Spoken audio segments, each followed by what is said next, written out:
Greetings all.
back to the credits then. Bye!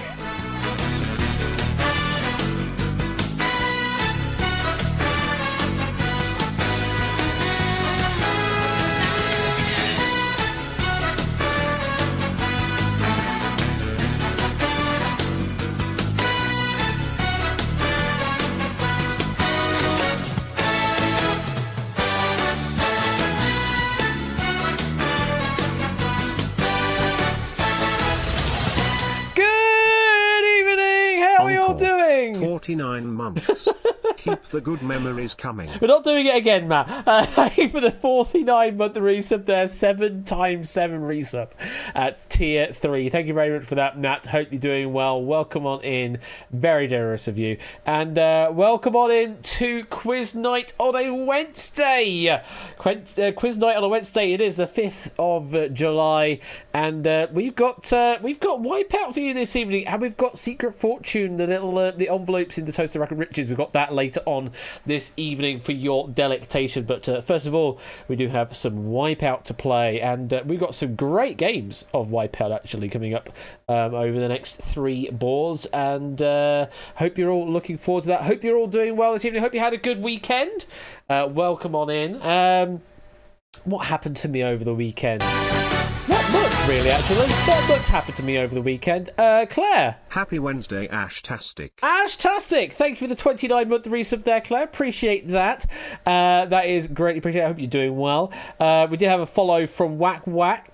Okay, sure. Thank you for the follow. 16-month resub from Oren, and Ben gave me a shout-out some time ago as well.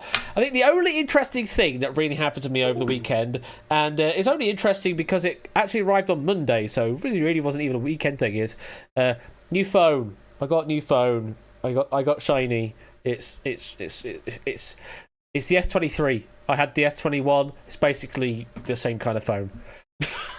That's my glowing review of it. It's basically the same phone. No, it isn't. The performance capabilities of the phone are significantly better on all of the performance metrics. So it is a definitely better phone than the S21 is. But in terms of size and shape, it's actually smaller than the standard S23. So this is my old S21. This is the S23. S23 slightly smaller than the S21 was. Slightly thicker potentially. Nope, the same thickness actually, just more hard edges to them instead. But certainly performs better, has slightly larger battery, and has 256 gig model that I've got, which is the base model they have. Decided not to go for the Plus or the Ultra, mainly because if you went for the Plus, yes, it's a slightly bigger screen, but that's literally the only change they make. And it costs another £10 a month more on contract, which makes no damn sense at all across the 24-month contract. Ultra costs even more on top of that, and I don't fancy that, mainly because I don't want to have fake photos of the moon. Don't want fake photos of the moon. I want actual photos of the moon, please. If anyone doesn't know what I mean by that, there was this whole sort of marketing shtick that they did with their camera app on, I think, either the S22 Ultra or S23 Ultra, where you point it at the moon and you put it at like 50 times zoom or whatever, and it magically makes a really, really awesome picture of the moon. Except it's a fake moon. They have somewhere embedded in the AI systems that they have to improve the quality of your photo, and it's good, but fake. It's not my brick phone. £35 of Korean reasonableness. Hey, you can't go wrong. You really can't go wrong with cheap phones, especially these days, because they're actually pretty damn good cheap phones. Thank you for the 100 bits there, Only, and also 100 bits from Matt as well. But yeah, there's this whole controversy that because someone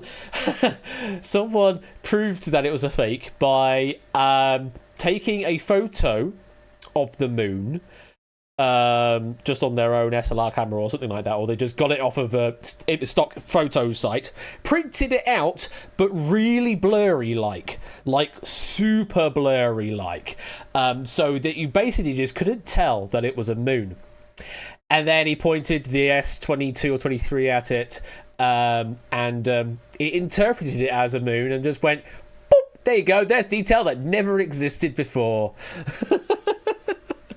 So yeah, that was a lot of fun. That to just seeing the seeing all the people go absolutely crazy for a feature that actually is a lie to you. So yeah, that's why I didn't bother going any further than just bog standard S23, because honestly, I don't need any more than that. I don't even need the 300 gig data contract with it either. The only reason I got that is because it was cheaper than the 15 gig contract. Yes, you heard right. 300 gig was cheaper than 15 gig. Also, always do your research on prices of contracts ahead of time. Definitely try comparing new customer versus upgrade, because I'm an upgrade customer with 3. And the upgrade contract on offer for the data was, I think, £22 a month. For a new customer, it's £20 a month. Yeah. So I had fun talking to the people at 3 when I went to do my actual upgrade in person, and they said, "Yeah, I can get better if I was a new customer. So I want the cheaper price, please. Thanks. It might only be £2 a month, but it's my £2 a month. Damn it." Over time, when they added a 3.9% CPI to the cost of the contract over the course of each year, that adds up. So I'll take those, please. Oh goodness me, yeah, it was fun trying to deal with doing a new contract, especially now because they actually 2 contracts. All this time up to this point, I've had a single contract, which was my phone and also my data/phone contract. Now I have 2 separate contracts for the same company. I have one for the device and have one for the airtime. Even more complicated. They're basically making it more complicated so that you don't know what you're spending your money on. Even though they ask you explicitly, are you sure you're going to be able to cover all of the costs of this contract or contracts for the duration of said contracts? Yeah, I think I am. I don't know if I'm going to go into financial hardship later on, but I think I'm okay. Just God. That's well, I haven't saved that much, Topper. I actually saved about £10 a month over what I was currently paying on my S21, so it's still a saving overall. And that was kind of why I did a lot of research into it. I probably would have gone O2 because that was much cheaper on the contract, but their data provision ain't the best. It's not the best at all out there, especially around Sheffield Way. So I just decided to stay loyal to 3. The other potential option was EE, but they were asking for £75 a month. Yeah, I ain't paying that much for it. I ain't paying that much for it, mate. So yeah, that was my weekend. How's your weekend, folks? Because you don't need to know about this stuff. You've all entered in with KBDO. I'm just having a bit of a waffle, really. Just having a bit of a rant, I suppose. How many we have in? We've got 36 of you in. That's some hefty numbers for a stream of Wipeout. We haven't had that many playing Wipeout recently. Who do we have in terms of authors for our packs this evening? Well, in alphabetical order, not necessarily the order they're going to appear in, but certainly alphabetical order, we've got Arun Aromatics, we've got DMC, which I did see drop into the chat earlier on. Good evening. Hello there, DMC. Good to see you. And also Proogs as well has provided a pack, or I say a pack, a board for this evening on Wipeout. So we've got Arun, DMC and Proogs in alphabetical order, not necessarily the order that we're going to be seeing them in. And we do have quite a variety of topics that we're going to be talking about this evening on Wipeout. So I hope you have a nice breadth of knowledge, because you might need it. Last chance to get in, because this one is an early lobby only. There's no anytime entry for Wipeout. That's something I would like to add in future. It's just on the laundry list of things to do. First of all, really being finish the bloody drop. Friendly local Americans may be on holiday. Ah, that is true indeed. Happy Independence Day to those in America. The 4th of July, now the 5th of July, so may still be on the holiday, as Pop says. That makes a lot of sense. Does make a lot of sense. Finish the bloody drop. That's very much the case, Topper. I do need to finish the bloody drop, and I am finishing it this weekend, because if I don't, then I'm going to have to reschedule it again, and I'm not going to do that because I do not want to mess with the schedule any more than I already have. Okay, I'm going to count down. I'm going to start this game. 10, 9, 8, 7, 6, 5, 4, 3, 2, 1, and let's play Wipeout. And this is where I need to remember where to go to control the game and press all the right buttons in the right order and not press the wrong button. Hey, Topper, I can't remember which is the right button. Let's go to board number 1. Crazy little things called clubs. Crazy little things called clubs. And this one comes courtesy of Arun Aromatics. Arun is not in the list of players here, so he's going to miss out on the author bonus while playing. But this is Arun's board. Let's have a look. What do you think we're on about here with crazy little things called clubs? This thing called clubs. Yeah, we started the music theme already for you, Pop, because of course we've got a music-related Secret Fortune later on, courtesy of Pop Brahman. Football clubs. Ah, interesting thought. No, we're not talking about football clubs for once. In fact, there's I don't think there's any sport in this, but I could be wrong. Let's have a look. Which 11 of these are genuine clubs and societies that a student at the at the University of Oxford, at the Oxford of University, that makes no sense, that a student at the University of Oxford can join? So, on this board, you're going to be seeing 16 names of clubs or societies, 11 of which are genuine clubs that one can join at the University of Oxford, and 5 have been completely made up by Arun. Just for your notes, the University of Oxford lists about 400 different clubs and societies that students can join on the Student Union website, and I have had to update this today because as of the entrance for 2023-2024 year, they have changed the lists of societies. So some of the answers I did have to change. But now it is correct. 11 of these definitely are clubs that a student can join at the University of Oxford. 5 completely made up. For those who have not played before or don't know how to answer, what you need to do is give me the number associated to each answer that's on the board. We'll have 16 answers, each numbered 1 through 16. Whisper to Quizbot 3000 which you believe are correct. You can send them as individual messages, or you can separate the numbers with a space or comma, that kind of thing. Score's giving you some nice examples to work with. You don't have to zero pad. You can just give the number 1 or number 3, etc., whichever you believe is correct. 11 of them will be right, so don't bother bidding any more than that because there's no sense. You'll get wipeouts. So if you're ready, here we go. Answers are... And your 45 seconds starts now.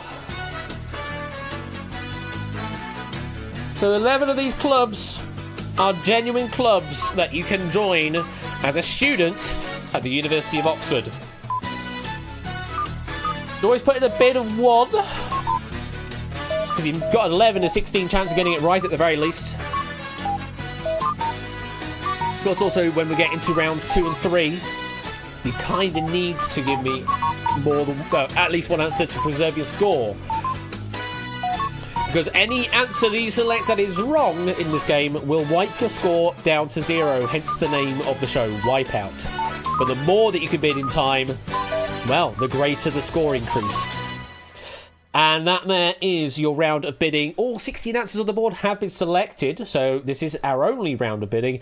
Let's have a look to see what we've got. Drahuska and Connor. Hey! It's good to see you as well, Connor. Hope you're doing well. Drahuska and Connor going for the full whack of 11 answers, hoping they're going to hit all 11 because that'll mean they get a massive, massive score boost if they can. Next highest bid, we're looking at 7s, I believe, from Matt the Ref. I think it's only 7, actually, from Matt the Ref. And then we've got some 6s, and we're going down. The minimum we've got is Danny Gambit and Oren going for a bid of 1, and Sooty Cat doing the same. Okay, let's start revealing some answers then, shall we? We need to press the pick answer. That's the button we want to press. Oxford University Quiz Society.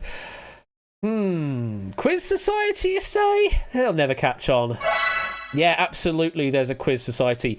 Quote, OUQS exists to stimulate an interest in general knowledge and quizzing of all types. Literally a quote from the website, as I have also for the other 10 that are genuine answers. So that's a great answer, Connor. We don't like to do this so early on, but unfortunately you didn't bid that answer, and you bid 11, so we know we've got a wipeout coming your way, Connor.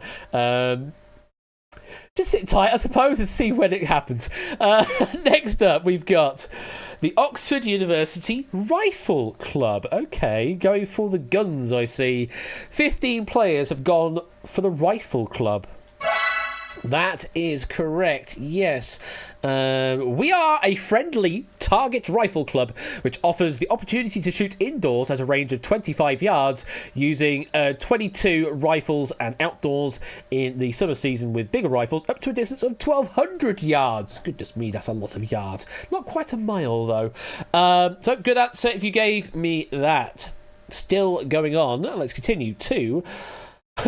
Going into the politics already as well. Oxford University Liberal Democrats say 15 players. The Lib Dems, eh? Yes, Lib Dems indeed. We are one of the oldest political societies in the country.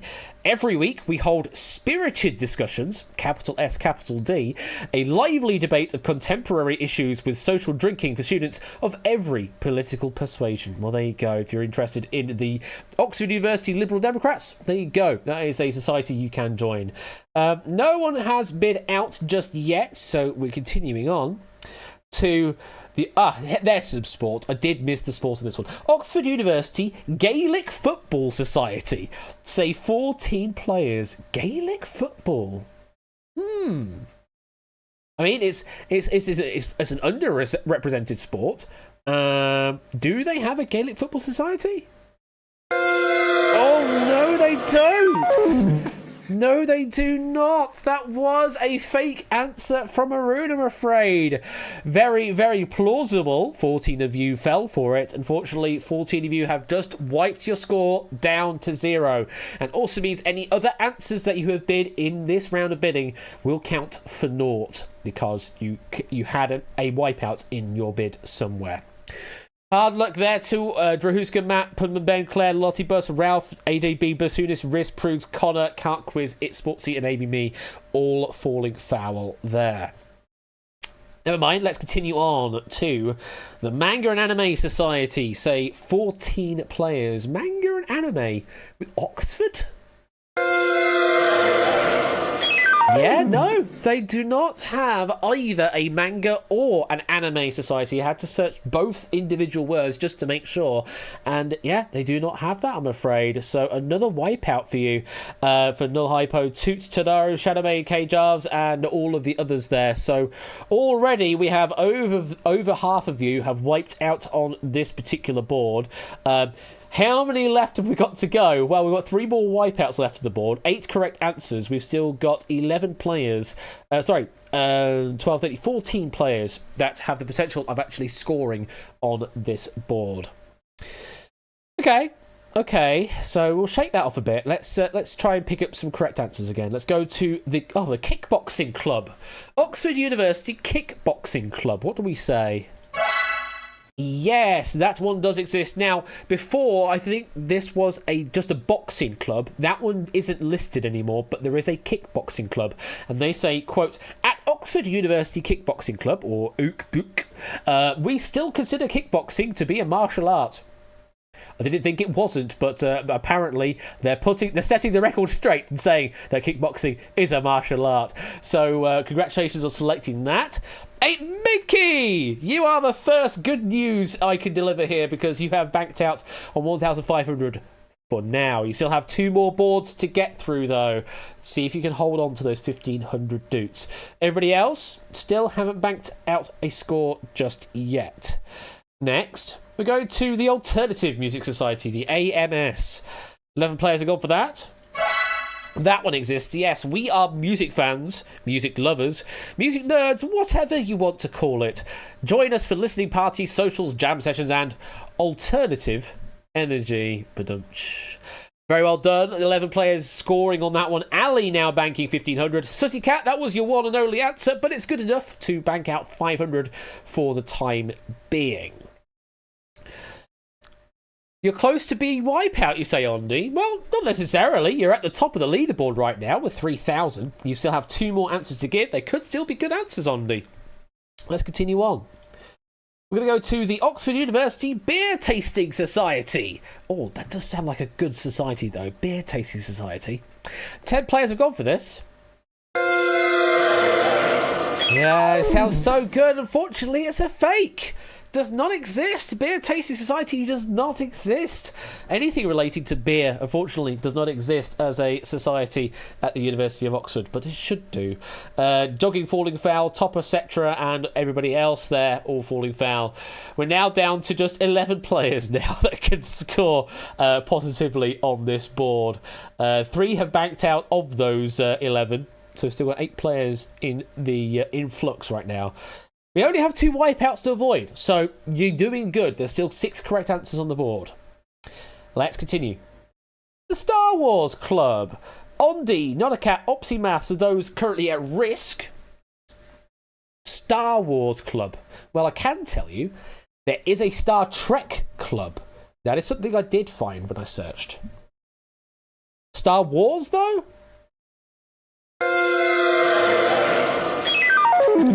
Not Star Wars, I'm afraid. Just the wrong one to go for. Yeah, Star Trek exists, but not Star Wars.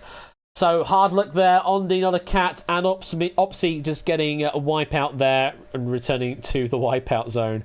Oh goodness me, we already have 8 players left now with a potential non-zero score, 3 of which have currently banked out. So only 5 players left at risk, with only 1 wipeout left on the board. Come on, there's 6 correct answers to hit here.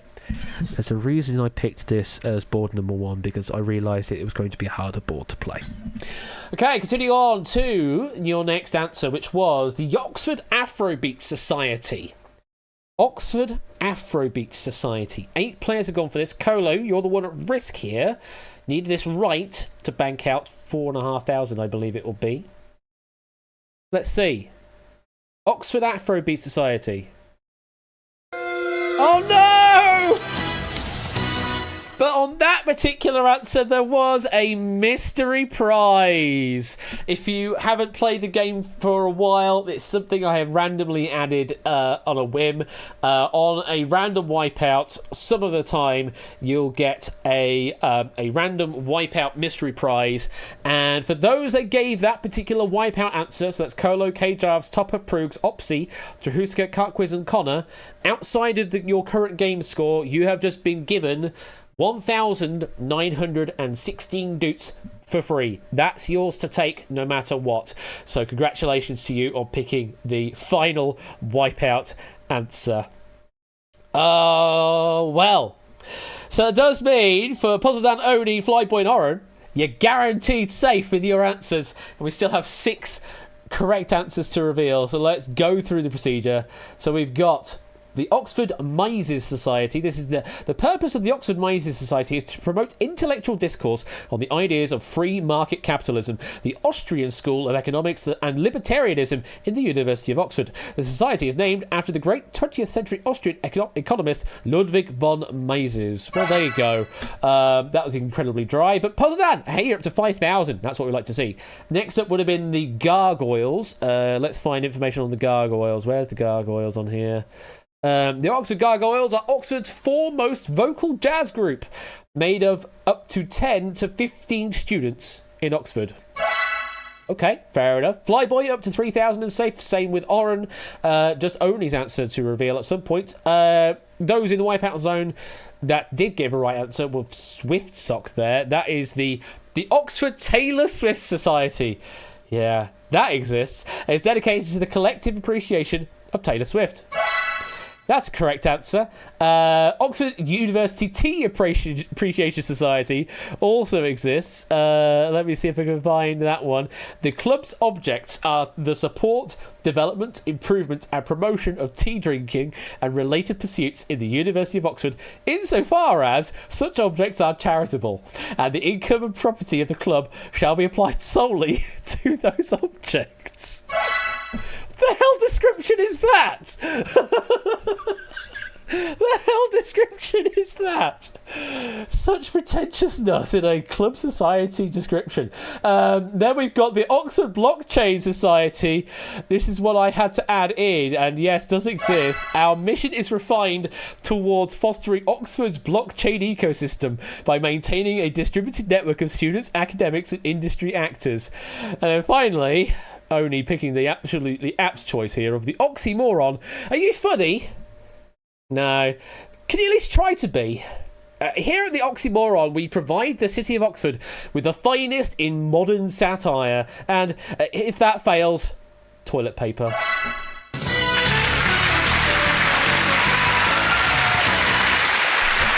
Well, that was a hell of a board. That was a hell of a board there. Thank you to Arun for a very, very interesting Oxford Society's board there. Only 7 of you managing to score positively on that board. Those 7 being Oren and Sutical 500, Ali and 8 Mickey on 1500, Flyboy and Oni on 3000, and at the top, oh my god, Puzzle Dan, you're in the lead. 5,000 doots currently in your bank, Puzzle Dan. However, we still have 2 more boards to play, and all of those dupes that you have earned so far are at risk. If you give me a wipeout answer on board 2 or 3, you will wipe that score all the way down back to 0. So it's not all done right now, and everybody else, you can find a board that will work with you and suits you perfectly and absolutely run it and get ahead of those folk. So, yeah, I mean, it would be balanced, wouldn't it? We had Oxford. Next, it should be Cambridge. So, board number 2 is... Are you a guitar hero? What do you think on this one, folks? Are you a guitar hero? Ah, pish. Guitar Hero songs, video games, songs from Guitar Hero. Hook it to my veins! So yeah, which of these songs have appeared in a Guitar Hero video game? So this list can include any on-disc songs, as well as DLC from Guitar Hero 1 up to Guitar Hero Live inclusive, and we are also including Band Hero, which was the sort of the full band offshoot version of Guitar Hero. So we are including every Guitar Hero release up to and including Guitar Hero Live. Any track or on-disc song, including DLC, will be valid. 11 will match that criteria. 5, though, will not match that criteria. If you're thinking potentially Clone Hero, that is not officially affiliated with Guitar Hero. So if you're seeing answers up here that might have appeared in Clone Hero, not necessarily the case. Someone's done a custom sim file for that. We're looking for actual Guitar Hero video games and nothing else. Okay, 11 are right, 5 are wrong. Here we go. Answers are... 45 seconds starts now. And this one comes courtesy of DMC.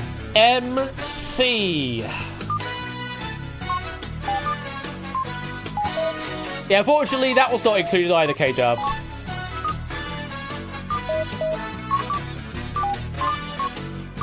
Also, the Rock Band family of games not counted, though there could be songs that featured on both Rock Band and Guitar Hero, which actually would count because it's Guitar Hero that we're looking at here.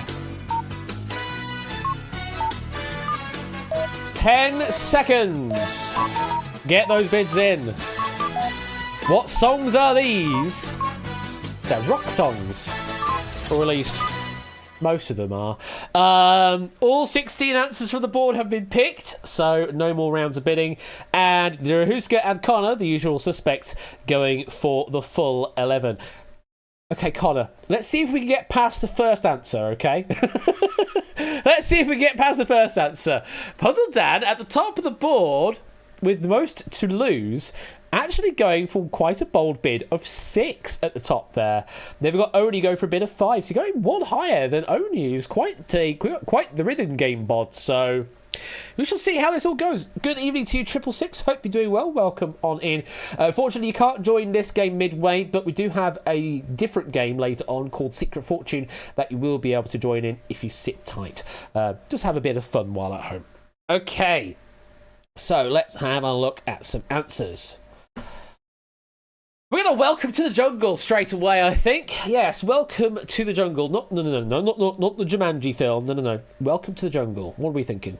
Yeah, of course it is.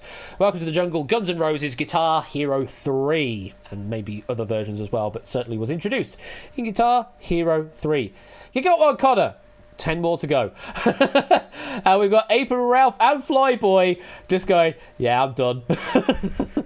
Flyboy banking 3.5, Ape Minky 2,000, and Ralph currently banking the 500. Moving on to the final board, we'll see how that goes for you.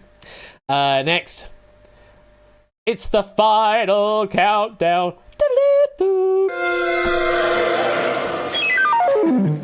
No, it does not.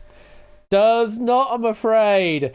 What I have got here is, let me find it. Europe songs that do exist are Rock the Night in Guitar Hero on Tour and Guitar Hero Live. The final countdown appears in Lego Rock Band, not Guitar Hero, I'm afraid. Different franchise. So that is a wrong answer, and for a lot of people, it is the final countdown for you, and you have just wiped your score down. If it's on SingStar, cool. That's not a Guitar Hero game. So lots of players wiping out there, back down to 0. Connor included.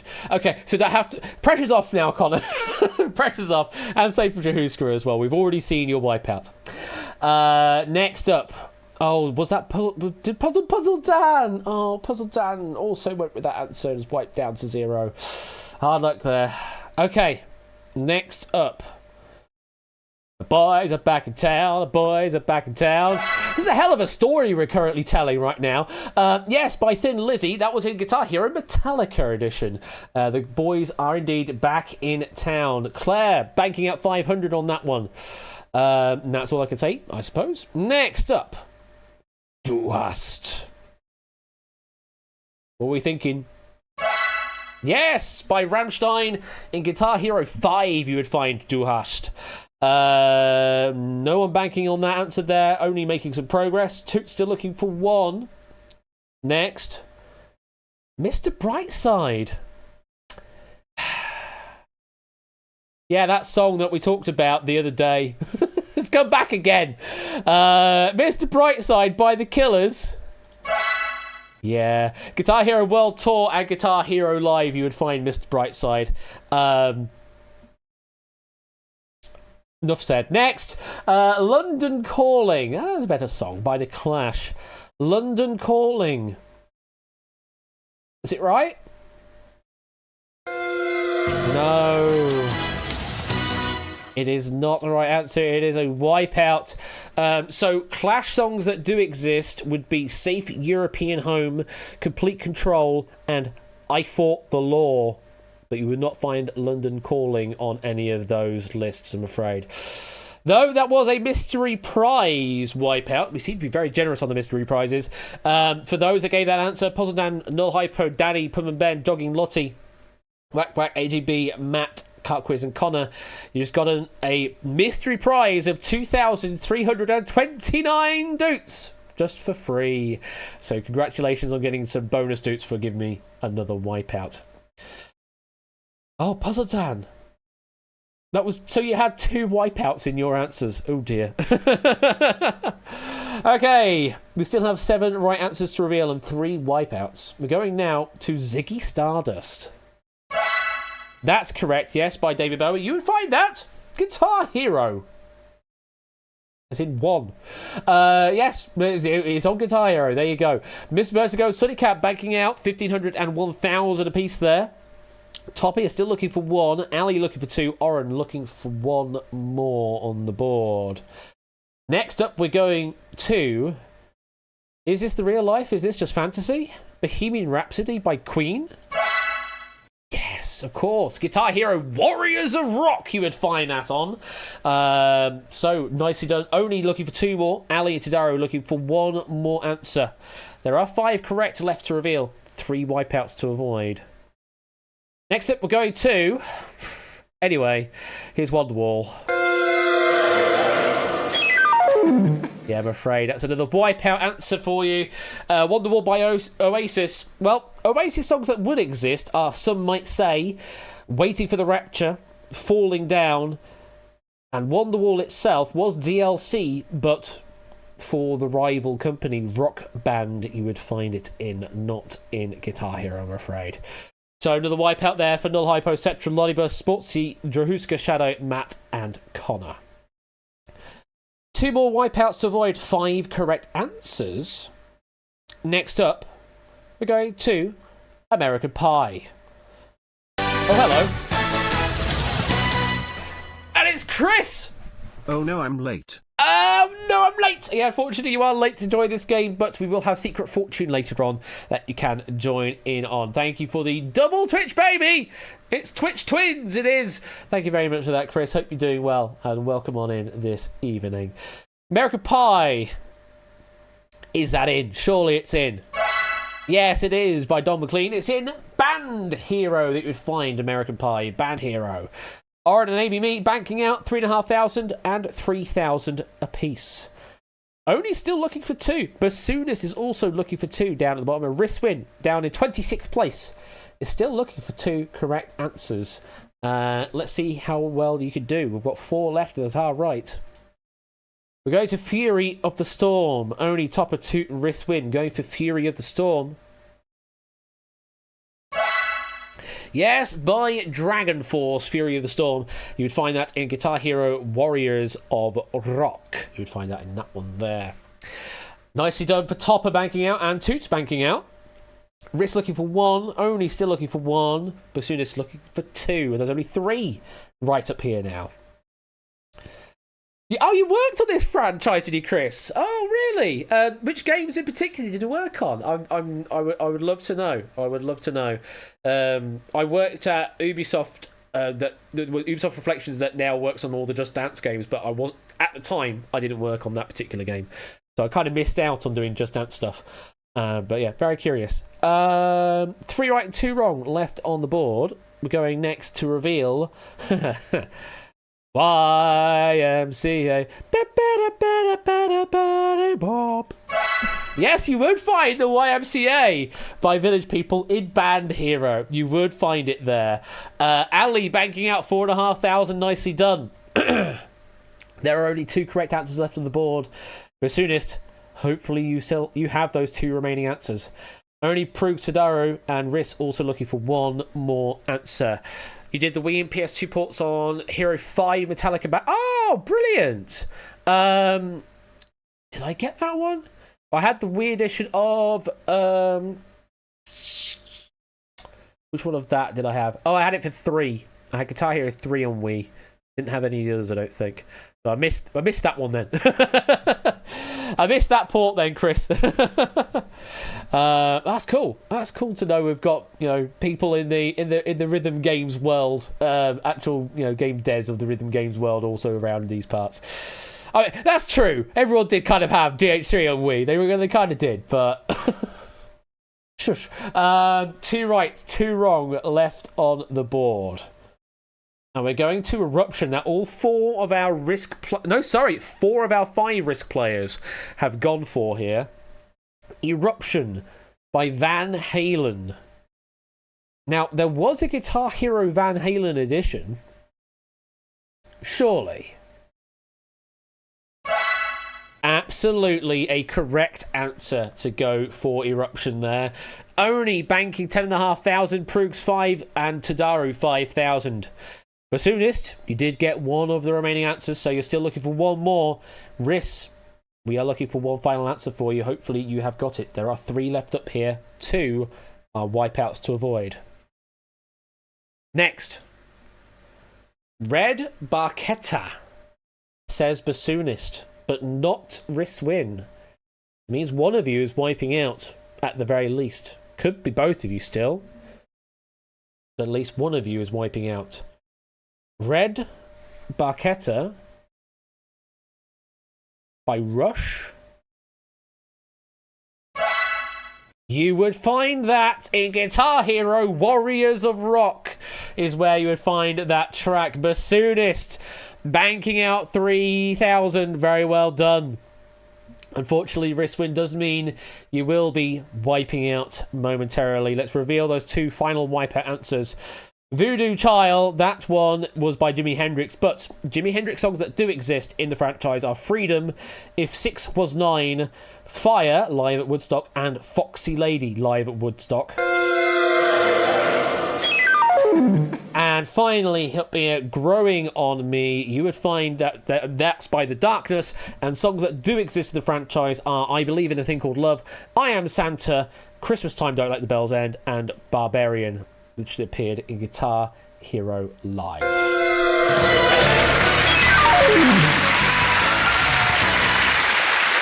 And that is the end of board number 2. And, well, we now have 15 of 36 players with a positive score, with Oni currently ruling the roost by, wow, double second place. Proogs is on 5,000 with Tadaru. Oni is double that, plus an extra 500 at 10,500 doots. But it's all still at risk. It could all still be lost on the final board. And, well, Proogs, we were talking about you earlier as the authors of one of these games, didn't we? Yeah. Board number 3. Proogs can put their feet up. A knot or not a knot? That is the question. A knot or not a knot? What do we think, folks? What do we think on this one? Well, I can tell you. It's this. You will see a variety of common and not so common names for knots of various types. Identify the correct names for knots and avoid the fictional ones that Proogs has made up. And by knot, we mean an operation that can be done to a rope, cord, etc. to produce a practical or decorative hitch, tie, loop, bend, or splice. We are not worried about knots that do or do not map to a mathematical or topological definition of a knot, and we're also not talking about units of speed. Just find the 11 knots that are knots, and do not pick the not knots, which are not knots. I hope you understood all that. 11 of these are real names of knots. 5 of them have been completely made up. Good luck. Here we go. 45 seconds starts now. Oh, by the way, in that description, part of that was actually my writing, so if you're possibly exclaiming at Proogs, you might not be doing so correctly. You should be exclaiming at me for writing some of that stuff. But the options here are definitely Proogs' selection. And have been verified.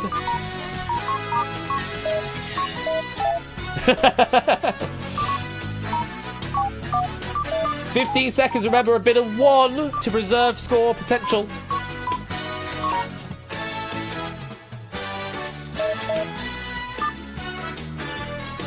Last few seconds. And that there is time. I was kind of surprised you decided not to go for the Ashley Bend, though, Proogs. So that is another one that does exist on this list. Ashley Bend exists. But hey-ho.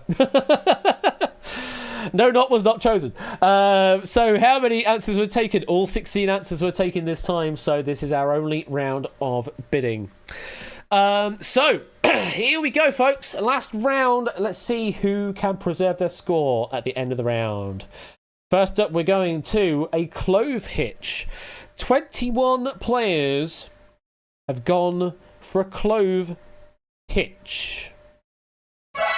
Yes, that is correct. I don't really have much info to talk about on the correct answers. There are animated descriptions of how to actually do the knots themselves, and I'll post the link to that later on. It's quite a nice guide, actually. But that was a correct answer. Drahuska, 1 step of the way. Connor, 1 step of the way. No one banking out on that answer. Next, a half Windsor. I mean, I would demonstrate that if I had a tie to hand, but Yeah, it's a certain tie that you'd use to tie a tie is a half Windsor knot. So Tadaru banking out 5,500. Mr. Vertigo 3,000 there. Very well done. Connor, another step of the way. Drahuska, unfortunately, already in overbid territory, so you're going to be wiping out in a moment. Next up, a rolling hitch. 14 players have gone for it. Rolling hitch is also good. 8 Minky banking out 3,500. Just playing a nice steady game, and it's given them 3,500 dukes at the end of the game. Nicely done. Risk win ending on 3,000. Next up, we've got a sheet bend. Yeah, we're talking about ropes and things like that. Sheet bend? Yeah, absolutely a valid answer as well. A sheet bend. I mean, you could bend a sheet, bend a sheet of A4, but you can also sheet bend some ropes. You can join 2 ropes of unequal or similar size is what you can do with a sheet bend. Not a shit bend, no, a sheet bend. Null Hypo banking 3,000 there, nicely done. And we're continuing on, although Connor is now entered into overbid territory, so we'll be wiping out along with Drahuska. Next, a double fisherman's knot. For when a single fisherman's knot is not enough, you need yourself a double fisherman's knot. Yeah, of course it exists. Of course it exists. Naughty Bus banking out 1,500 there. Nobody else banking out. Only still looking for 1 more at the top of the board. Danny's looking for 2 more. Is that going to be enough to overtake? I don't know. Next, going to a Carrick Bend. Well, I mentioned earlier that there's an Ashley Bend. How about a Carrick Bend? Or a Sheep Bend we had earlier as well. Yes, Carrick Bend is also a good answer. Oren banking out 8,500. Nicely done. Suddy Cat banking out 2,500 on that answer. It's nice. It's what we like to see. People banking out some points at the end of the game. Used to securing heavy loads, apparently. Okay, well, we've seen nothing but good at the moment. Well, we've seen all good at the moment. 5 wipeouts to avoid, though. Are we going to be hitting them now? We're going to a timber hitch. 9 players have gone for a timber hitch. Also a good answer. Very well done. No one banking on that answer, presumably to hitch timber together. No. I don't know. Use for towing logs. Okay, it is to do with timber. It's for towing logs. There you go. That's timber hitches bringing... Oh, Jesus Christ. No, Pop, no. 4 right and 5 wrong left on the board. Next, we're going to the Turk's Head. That sounds like a pub. The Turk's Head is definitely the name of a pub. But it's also the name of a knot, so it's all good. Pub and Ban, big banking out 10,500, nicely done. K-Jars banking out 5,000. Omdi banking out 3,000. Cart Quiz banking out 3,000. Loads and loads and loads of points being banked out there is what we love to see. A decorative braid round a pole or scarf is what that would be, a Turk's Head. And that one, I think, actually topologically would be... no, not necessarily. I'm not even going to get into that. 3 right, 5 wrong, left on the board. We still haven't hit a wipeout. Are we going to do a perfect board? We could do. Let's go to an angler's end knot. Well, we had a double fisherman's knot. How about an angler's end knot to do with fishing? Oh, no! Oh, no, you would not find that. Flyboy, Basudas, Puzzledan, Whack Whack, Cetra, Drahuska, Shadow, and Connor. Unfortunately, finding a wipe-out answer there and have just wiped their score down to 0, ending their game. Angler's End like a fisherman's one. That's not a knot. Where's my... I need my... I don't have that sound. I need to add that sound on here, the end of the wheel there. I have that, but it's too short, or too long, shall I say. That one's not the right sound. I wanted the wheel sound. Anyway, I will sort that out in future, but that's not a knot. It definitely requires a sting after saying that. Next, a miller's knot. Okay, 8 players have gone for this. Only at the top of the board has gone for this. A miller's knot. That is a good answer to go for the Miller's knot. Well done. Oni banking 12,000. AJB banking 10.5. Claire and Ali banking 8 and 7,500 there. Opsy is still looking for one more, and yeah, that's supposed to secure the neck of a sack, according to Proogs. Danny still looking for one more. Might be able to take Omni's position at the top of the board. Toot and Colo still looking for one. Let's continue on. We have hit a wipeout now, so we're not going to get a perfect board. 4 wipeouts to avoid. We're going to a hook and loop knot. A hook and loop knot. Say Matt, Topper, and AB Me. Hook and loop. Where have I heard that before? Oh, it's those Velcro things, isn't it? That's hook and loop, right? Yeah, I'm afraid not. It's a reference to Velcro being a hook and loop kind of fabric. Though you will probably find hooks and loops in said fabric, there's no knot called hook and loop, I'm afraid. So I'm afraid that is a wipeout, as Prug says. That's not a knot. Amy, Topper, Puzzle Dan, Cetra, Huska, Matt, and Connor wiping their score down to 0. Though a couple of those names we've already heard before. Other hook and loop fasteners are available, very much so.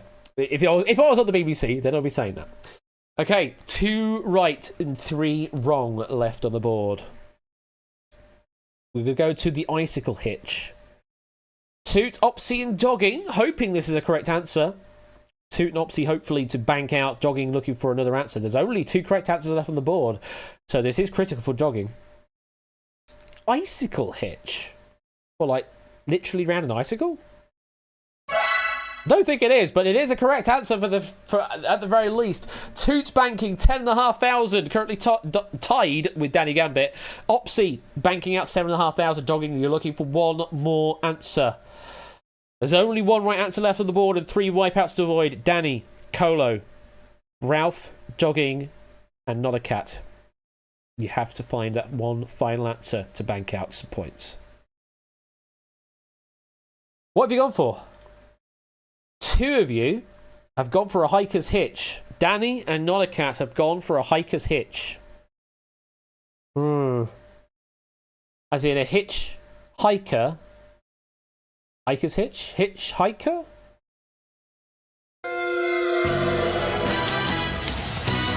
Yeah, I'm afraid not. It's a Douglas Adams reference. It's not a knot, but it is a mystery prize. This is where I would get you.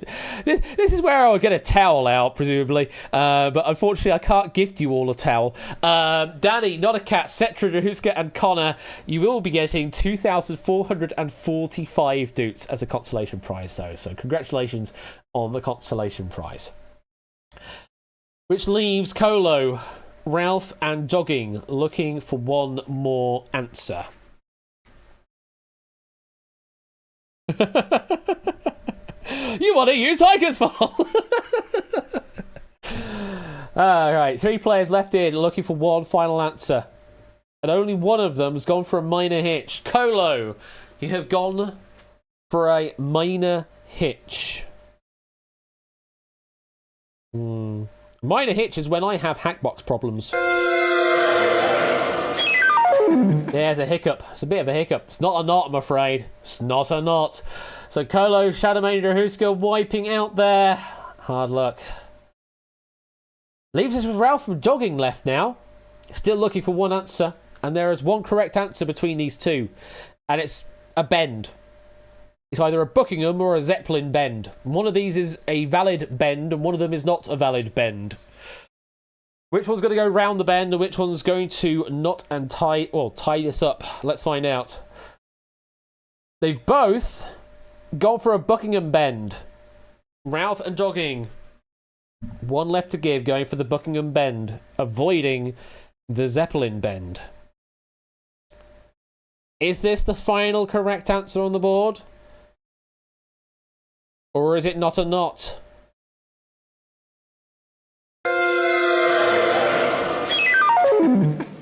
Yeah, sounds plausible alongside the half Windsor knot, which was used for neckties, but unfortunately a Buckingham bend. It's not a knot. So it's another wipeout for dogging Ralph and Drahuska, which leaves us with one final answer with nothing at risk. Drahuska in the wipeout zone was the only player to go for a Zeppelin bend, which is our final correct knot.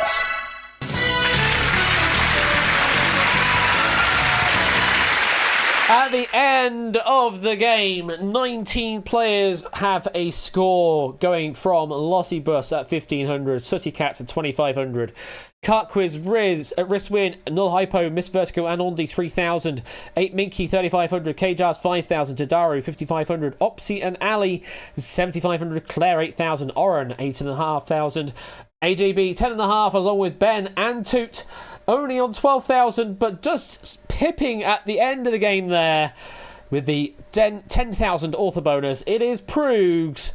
Thank you very much for your presentation, Proogs, of Not a Knot. What is not a knot? A not a knot. Not a knot. Not a knot. It's not a knot.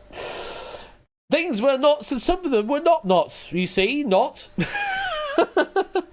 So thank you once again to Proogs and to DMC and to Arun Aromatics for those 3 boards. And if you want to know how to knot those knots, then you can go to animatedknots.com. This is the complete knot list that we use as reference, and they have nice animations, or at least partial animations, on how to knot knots.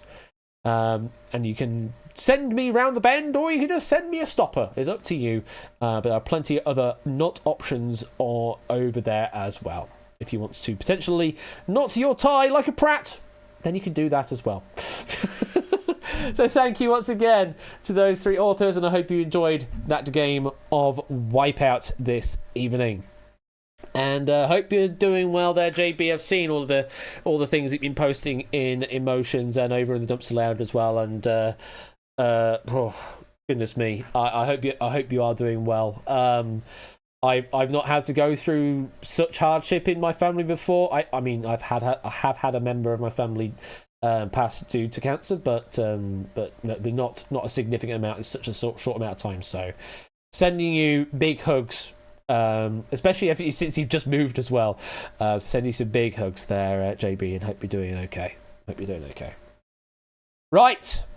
Let's continue on to game number 2 this evening, which is, of course, Secret Fortune. And it is a bit of a music-themed pack of Secret Fortune, this, courtesy of Pop Ramen Comedy, improved by Mr. Colo Colo. Let me just quickly check a thing, because I want to quickly check a thing in this, because I was doing some development in Secret Fortune because it needed it. And I'll tell you about it in a moment. But I'm looking for a thing, and where is that thing? The thing would be here. That's where the thing is. So that is what I want to do. There we go. Yes, I know, development. I had to find some time to do this development outside of goddamn do the bloody drop. But I did do some development on this game, and you will see what I did development-wise in a moment. So, let's roll the titles of Secret Fortune. I'm not nearly as professional as Ben does with doing advert breaks and things like that. I just roll straight into, just crash into it. Who cares? Here we go.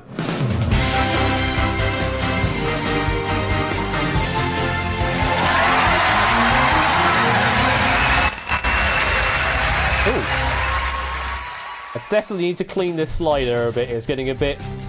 Oh yeah, it's getting very a bit. So this is Secret Fortune, folks. And it has had a bit of a... makeover? Is that the right word to use? Certainly not in the game itself, but for you folks at home, it is a makeover. You can go and play this on the Hackbox now. You can still play in Twitch, no problem, but you can also play on Hackbox for Secret Fortune. And hopefully, if all of the things work, it will keep you up to date as to what you have personally as your envelope selection.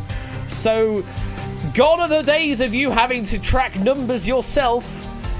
You'll be able to keep track all the way through on your Hackbox client itself. So, if you're ready to join on Hackbox, of course, if you play the hot seat game, then you won't need Hackbox at all.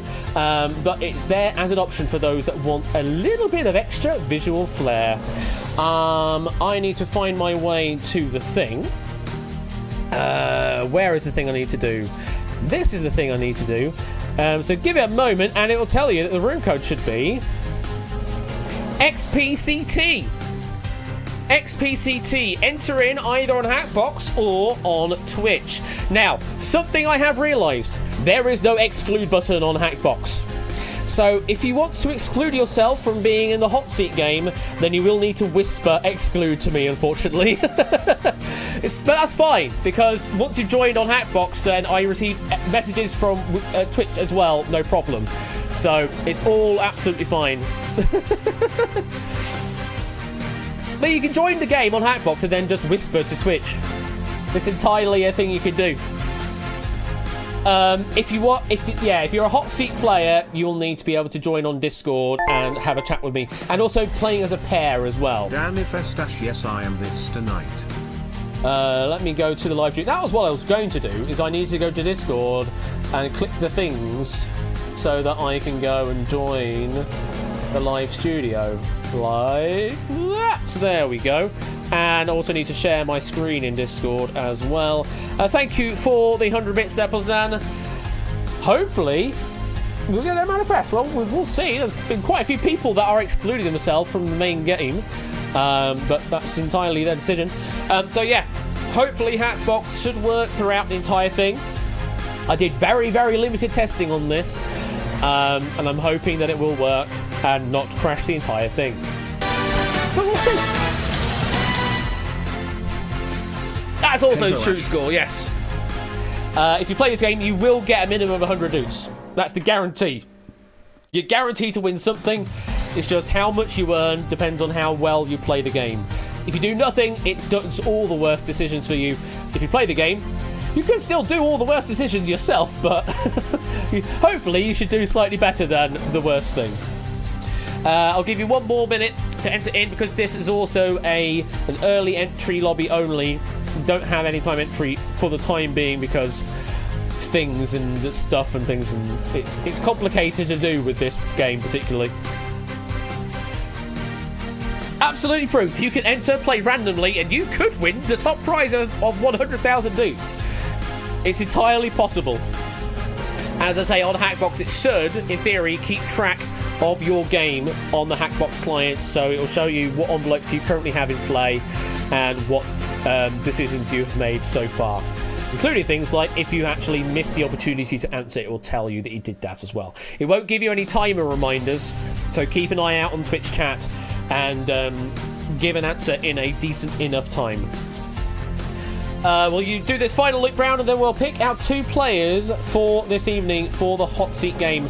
Reminder, for the hot seat game, you will need to be able to join onto Discord and have a chat with me and also your fellow player, because you'll be playing as a duo together throughout the main game.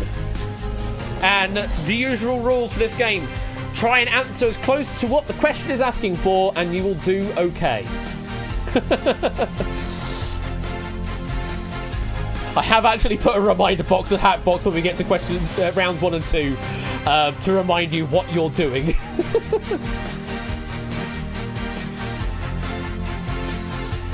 Okay, coming to the end of the loop. Here we go then. Who's going to be our dynamic duo this evening? It's Jogging and Flyboy 1. Would Jogging and Flyboy please make their way to the green room? Colo is already there to help out with sound checks. Please make your way there, and then we will get you all in. It is one of those where it can just sort of go on loop and not be too overbearing. That's very true, Conquest. Especially when we get to the beds later on. The beds can sort of just keep going on and on and on and on for minutes at a time and not get overly boring, which is quite cool. Dog and Flyboy will choose the envelopes. Yes, indeed. So in terms of the envelope selection, that's controlled by our players here, but you get to pick which of those envelopes in each answer that you want to take for yourself. And then in round 2, you're playing with your selection of envelopes. So you can still play. You'll be able to play a perfect game in theory, but the distribution of envelopes that come up is controlled sort of by RNG already ahead of time by shuffling the envelopes up, and also by our players because they decide what envelopes come up on each question. Good evening to Flyboy and Jogging. Hello. Hello, Ash. Hello, how are we you doing? I'm doing very well, Flyboy. How are you doing? Oh, I'm a bit tired now, but I think I'm good. I'm ready for this game. You're ready for this game. And Jogging, how are you doing this evening? Yeah, not too bad. Cheers. Good. Also a little bit tired. But, also a little bit tired. Well, it's 9 p.m. in the UK. Shouldn't be that tired, surely, unless you've had a long work day. No, I've been off all day, but I'm just tired. Just tired. Fair enough. Well, hopefully going to be awake enough for about an hour or so of quizzing, though, eh? Yes, yeah. It's. I've heard. It's a music-themed one, so I was kind of hoping I'd get picked right. It's one of my strongest subjects. It is indeed music-themed. The music running throughout it all, but we're not always asking music-related questions. But yeah, definitely has a music flavour to it. Flyboy, if you had to guess, how well do you how much do you think you'll be going to be able to take out the game tonight? Well, as my partner in this game said, I'm not versed in the subject of music well, but I think I'll try and do my best, Well, what Jogging will do well in the music, you can then cover in other parts, so you may work well as a duo here. Jogging, how do you rate your chances? What do you think you can get out of the game tonight? It depends. Like, I mean, I'd say music's my strongest subject. There's certainly there's certainly gaps in my music knowledge. Mm-hmm. So providing the right stuff comes up, I think we can get a good score. All right. Are you ready to play the game? Yeah. It's an overwhelming yes, so let's reveal the toaster rack of riches. There they all are, the wonderful 24 envelopes, each with a value ranging from 100 oots up to the max prize of 100,000 doots. Now, your objective is to bin the lower values and keep the greater values in the game. That's what you're doing throughout this entire game. In round number 1, for each question, you need to pick me 4 envelopes. You'll see the question is asking for something along the lines of which of these things is the biggest or the highest or the greatest. 4 options will show up, and we'll assign the envelopes such that the envelope with the greatest value is assigned to the answer that has the greatest value, and so on and so on. You keep the one that you believe is the greatest, and you bin the other 3 that you believe are lower, and hopefully that means you keep a hold of the greater values of money in the game. Twitch chat /Hackbox players, you will be selecting just one answer in each question in round number 1. You are selecting the one that you would like to keep. The other 3 answers will then be binned. It will remind you at the bottom of the screen on Hackbox that is what you are doing.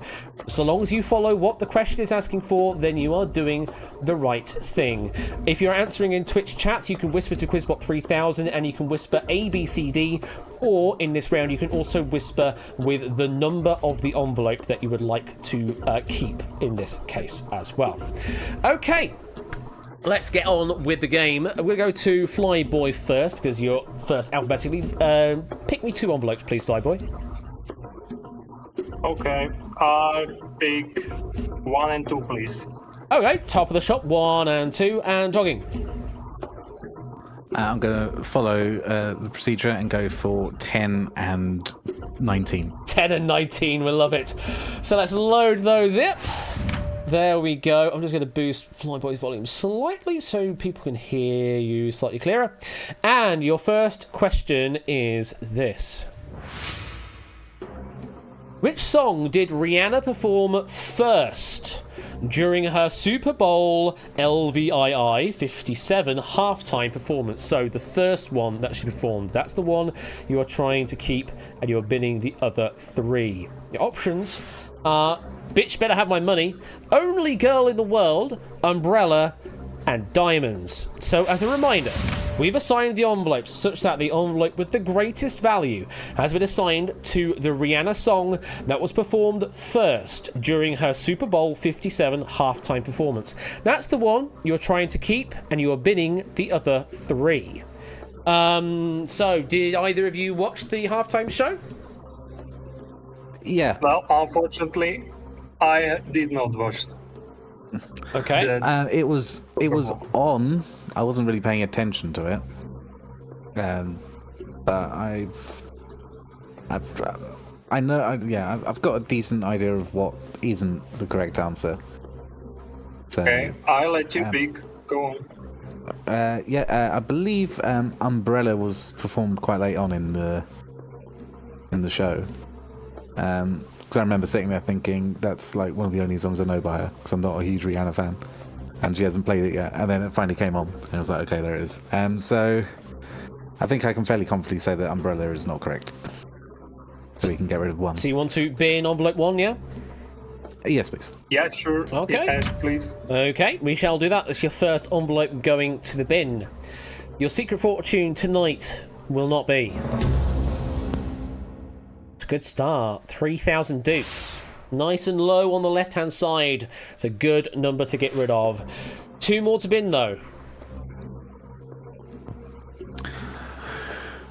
Just trying to think, because I know how Diamonds goes. I'm just trying to remember.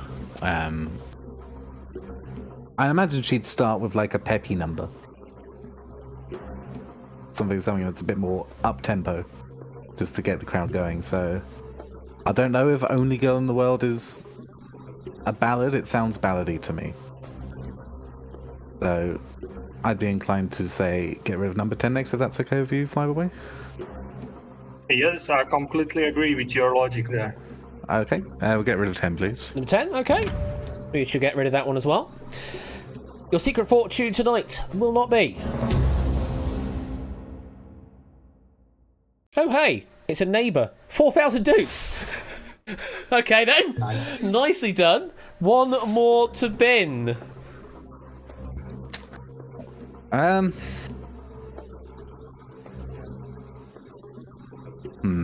I would say that starting off with a song called "Bitch Better Have My Money" would be a That would be a hell of a statement at Super interesting Bowl, move. wouldn't it? Yeah. yeah. And I think I remember, because Diamonds is the other song I recognize, and I think I remember like Diamonds, or like a song I recognize, and Umbrella being sandwiched, being bookended, that they were bookending like a bunch of songs I didn't recognize. So I'm kind of inclined to get rid of number 2. If you're that logic, Flyboy? Exactly what I would do there. I originally thought that Diamond song was the right answer. Okay. Cool. So we get rid of number 2, please. Okay, both in agreement? I presume so. Yeah. Okay. Getting rid of Bitch Better Have My Money. Well, hopefully, there's not much money in this envelope. Your secret fortune tonight will not be.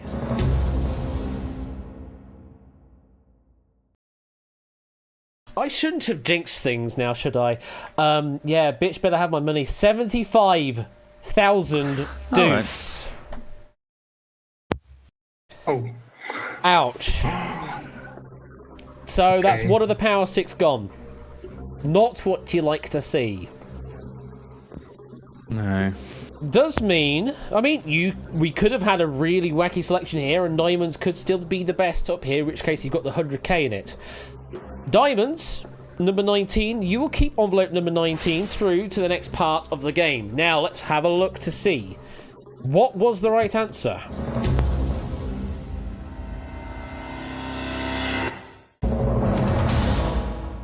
No, it really was Bitch Better Have My Money. Now, I'm going to hide information away from you temporarily in Discord and show information for Twitch chat only.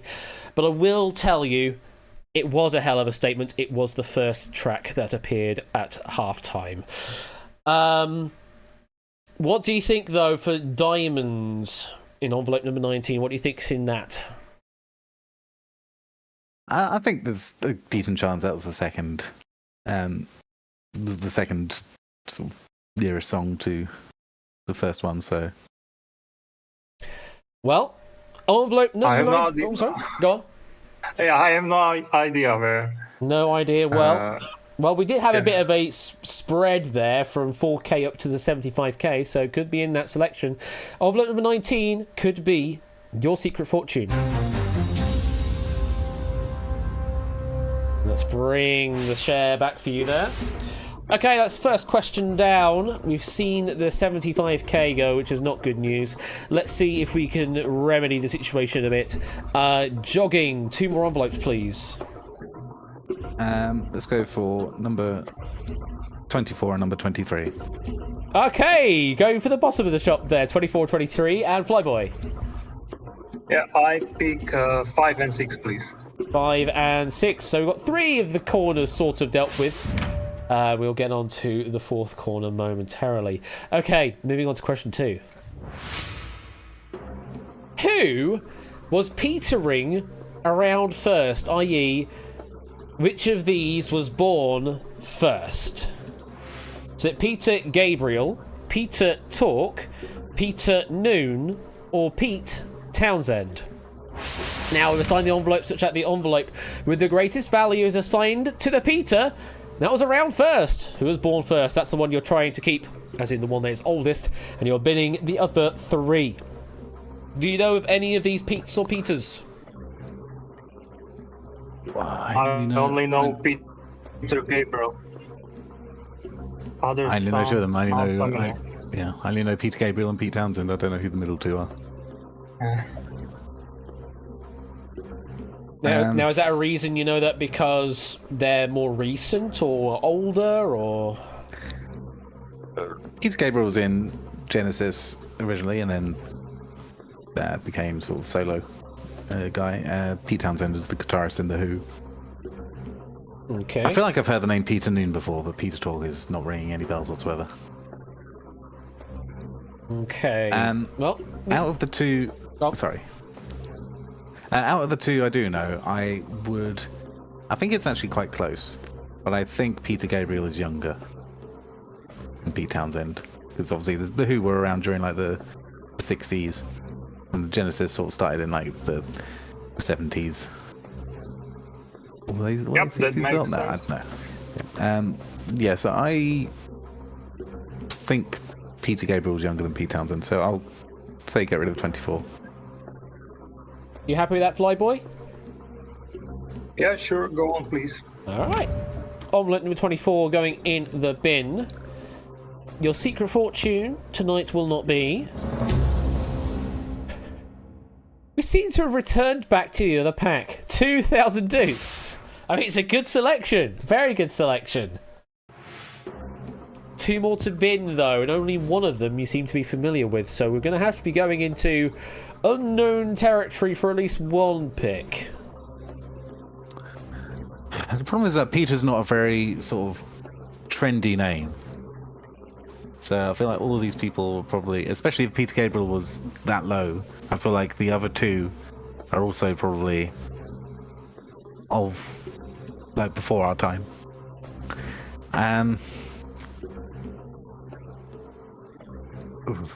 Any ideas of what bands they could be in? Not even remotely, no, to be honest.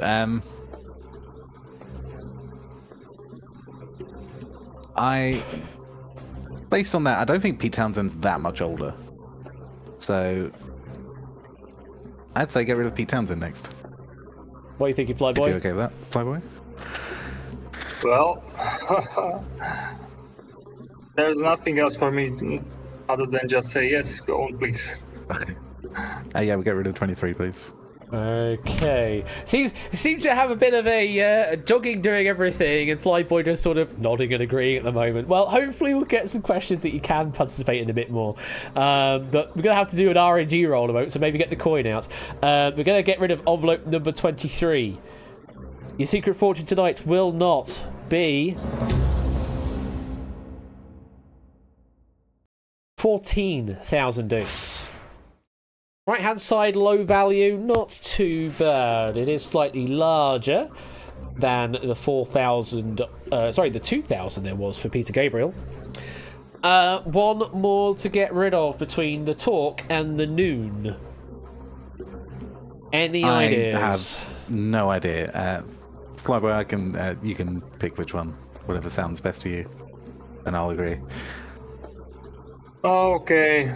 Let's eliminate number 6, please, then. Get rid of noon? You happy with Yeah, that, why not? Jogging?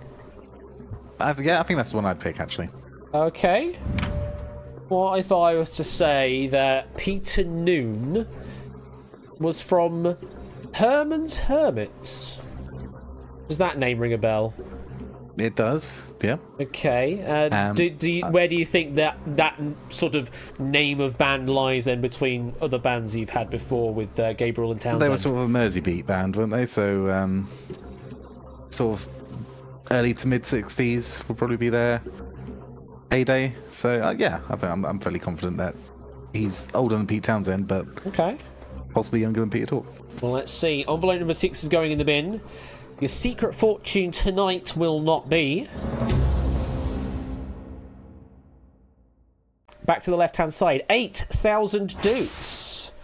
Good selection. Nothing breaking the bank particularly on this question here. Leaves us with envelope number 5, Peter Tork. Now, what if I was to say then that Peter Tork hails from the Monkees? What do you think about where the Monkees lies, or at least their birth year in relation to? Well, the Monkees were very young when they were sort of around in the 60s, so yeah, I don't think he's the best answer. Okay. Envelope number 5 we will carry through. Let's find out what is the correct answer.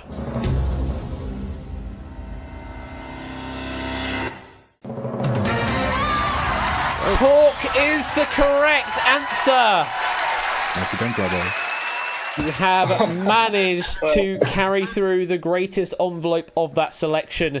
The years in question, Peter Tork was born in 1942, all the way back then. Then it was Townsend, 1945. Then it was Noon, 1947. And then Peter Gabriel, born in 1950. So yes, they were indeed very close. Just 8 years apart from when they were born. And only 18% of our audience managing to get the correct answer there, and there they are. Well, envelope number 5, it is a winning envelope of this selection. Does mean you're looking at minimum of 16,000 dutes in envelope number 5, and it could be your secret fortune.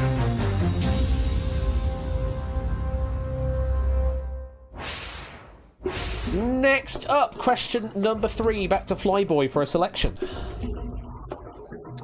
Yes, Ash, please select numbers 14 and 15 for me. 14 and 15, okay. Jogging. I'll go for the ones next to them, 3 and 4, please. One's next to 3 and 4. We shall do that. Okay, question number 3, and I need some reference for this one, I think. Is this the special one? Yes, this is the special one. Question number 3, and I'm hoping it all works out. Which city would have the most people dancing in the street per the 2020 census? Is it Philadelphia, PA, dancing in the street, Baltimore, and DC now dancing in the street? Can't forget the Motor City dancing in the street. So, those are the 4 cities in lyric order. Let's assign some envelopes, such that the envelope with the greatest value is assigned to the city that has the greatest population per the 2020 census. That's the one you're trying to keep, and you're bidding the other 3. Yes, I made it happen, Pop. What are we thinking about populations then of US cities? Well, as far as my knowledge goes, I think Washington DC should have about 6 million inhabitants. What do you think, PL? I was thinking that. I don't know the numbers exactly, but I was thinking that DC is more of a kind of a governmental kind of district or place. So I would imagine I was going to say that would have less people in it, but I'm actually not too sure. I actually think it does have more than the other cities, but I may be mistaken here. Okay, well, don't we know can, for yeah, sure. we can go along with that. So if I'm not really that confident, what do you reckon is the smallest? Well,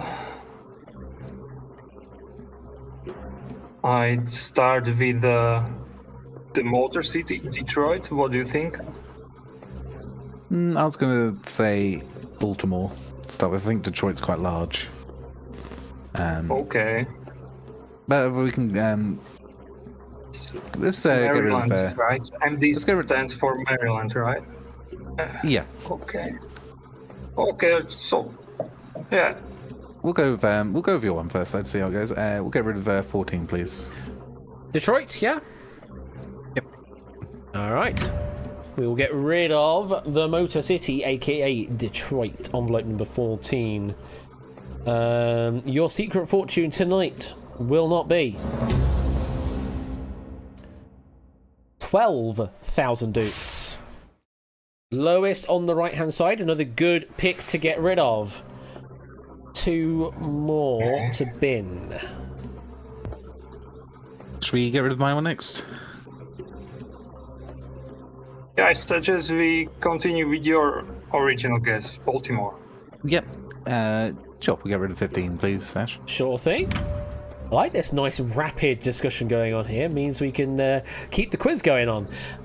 So envelope number 15 going in the bin. Your secret fortune tonight will not be chipping away at that lower group again. 1,000 doots. Another great pick. Just need to get rid of that 500 and 100, and then we're looking at a 5k minimum win. We have just Philadelphia, Pennsylvania, and Washington DC left. DC left. One of them to bin. What are you thinking? It's quite tough now because we're both sort of at odds of what the population of Washington DC is. This is a hard decision here. Yeah. I go with If you- Philadelphia. I don't know Yeah, what you think. If you think Washington has 6 million people, I don't think Philadelphia has that many. What do you think the population in Philadelphia is? Around Maybe 4 like- million, I don't know.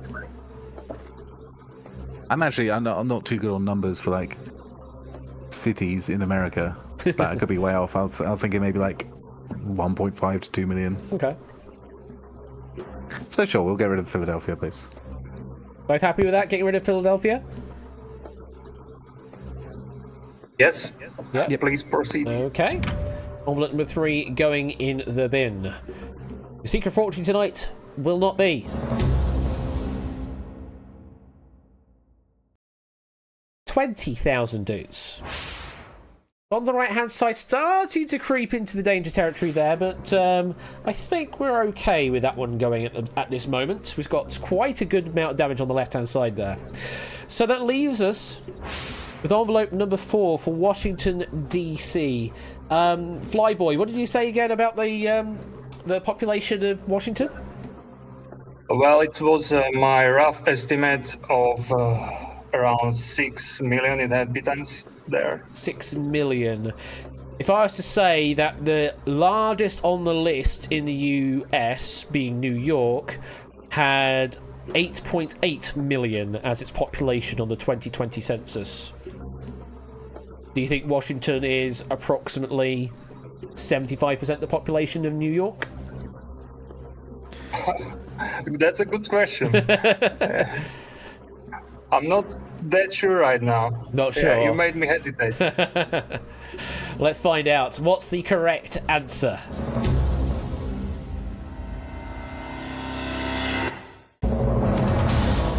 It was Philadelphia, the correct answer on the list here. I'm going to hide the information away and just show it for our Twitch audience.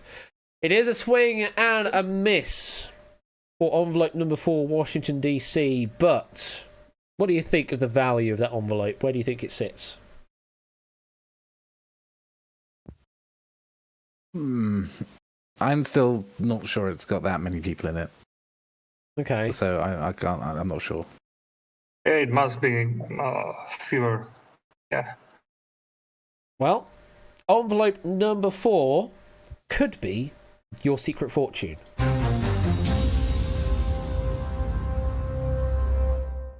We'll bring you back in, and for those that aren't using the Hatbox interface, here are your current envelope selections, just as a reminder. Hopefully everything is currently in order on Hackbox. I have seen a couple of people giving some praise on the Hackbox interface, and yeah, I put a little bit of effort into it. So yeah, I'm glad you're all enjoying it, and let's continue the game on into question number 4. Going to jogging for the next selection here. Where do you want to go? Let's go for number 20 and number 9. Number 9. Okay, Flyboy. 12 and 18, please. 12 and 18.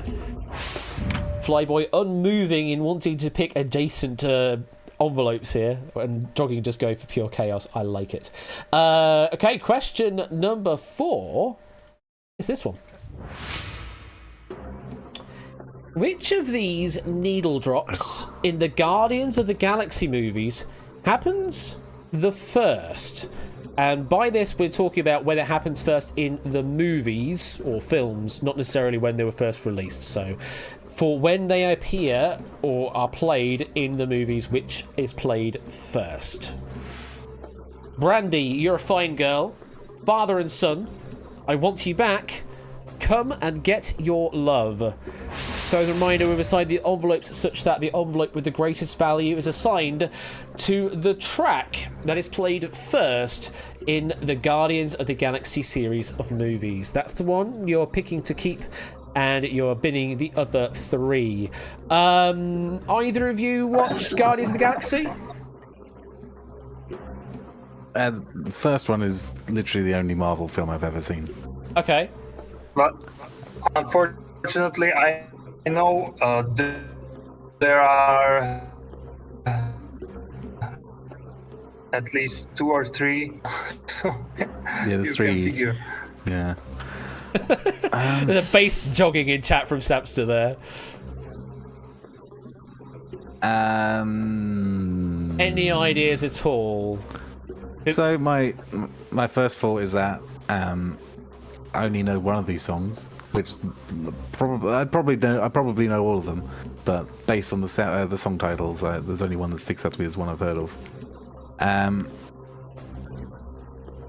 I think that Father and Son might happen in the second one, because that's where it's something to do with Star-Lord and Yondu.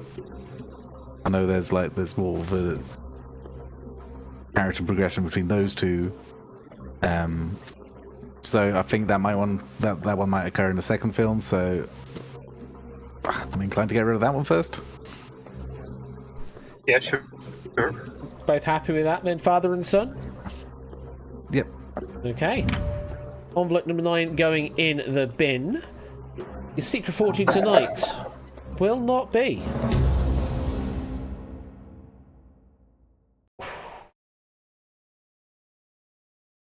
Oh yeah, 100 dukes! Hey. That's what we like to see. Best one to get rid of that. Best one to get rid of. Good job. Now let's see if we get rid of the 500 as well. 2 more to bin on this question. You worked out Father and Son for the looks of things. How about any others then? What do you think?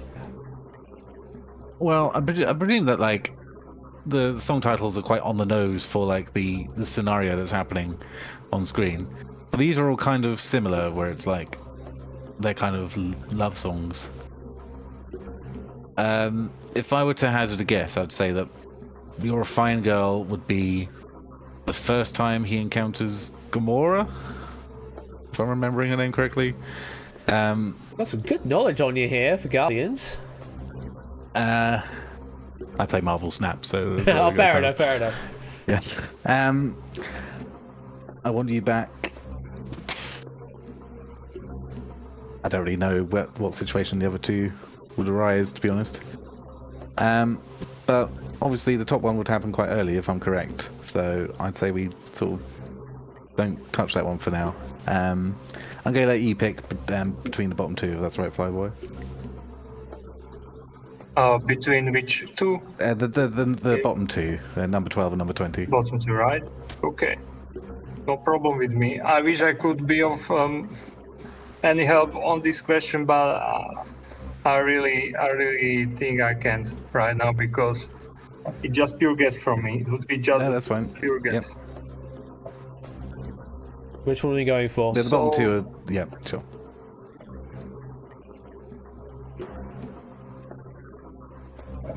Which one are we going for? Yeah, I'll let you pick one of the bottom two because I'm not sure, Flyboy, so you can... Okay, Fuck one out. so... Okay, I'd start with the last one, number 20, please. Can we get your love? Okay. You happy with that, Jogging? Yeah. Alright. We'll get rid of envelope number 20. Some Twitch chat.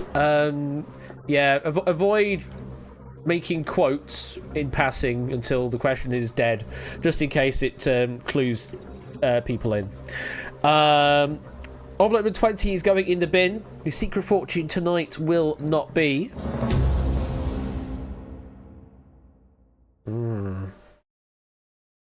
25,000 dukes. It is one of the Power 6, though the lowest of the Power 6. So, honestly, in the way this game is going, you can afford that right now. You can afford that one going. One more to bin, though, between Brandy, You're a Fine Girl, and I Want You Back. So, I feel like I Want You Back would be someone who's left and the character is like pining for them, whatever, and I feel like that would be a bit weird if that happened at the start of the film. So that would be my guess. I don't know if you have any. Yeah, exactly what I was thinking, based on the pure logic there. Yeah. Okay. So it would have made no sense to sing a song in the beginning called "I Want You Back." Sure. Yeah. So we'll get rid of number 12, please. Number 12. Okay. Going in the bin. I Want You Back. Or no, you don't. You don't want them back. Your secret fortune tonight will not be 9,000 dupes. Back to the left-hand side. Alright. Decent value to get rid of. Okay. So that leaves us with Brandy, You're a Fine Girl, envelope number 18 that you're going to keep through to the next part of the game. Let's find out what the correct answer is.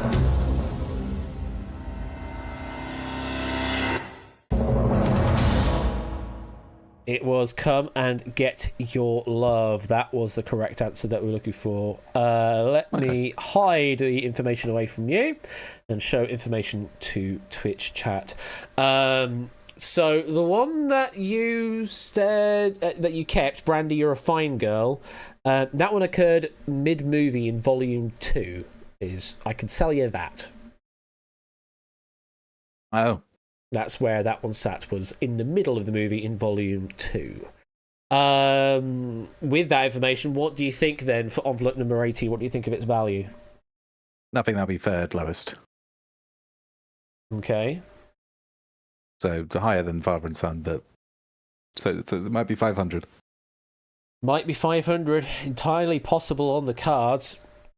Envelope number 18 could be Your Secret Fortune.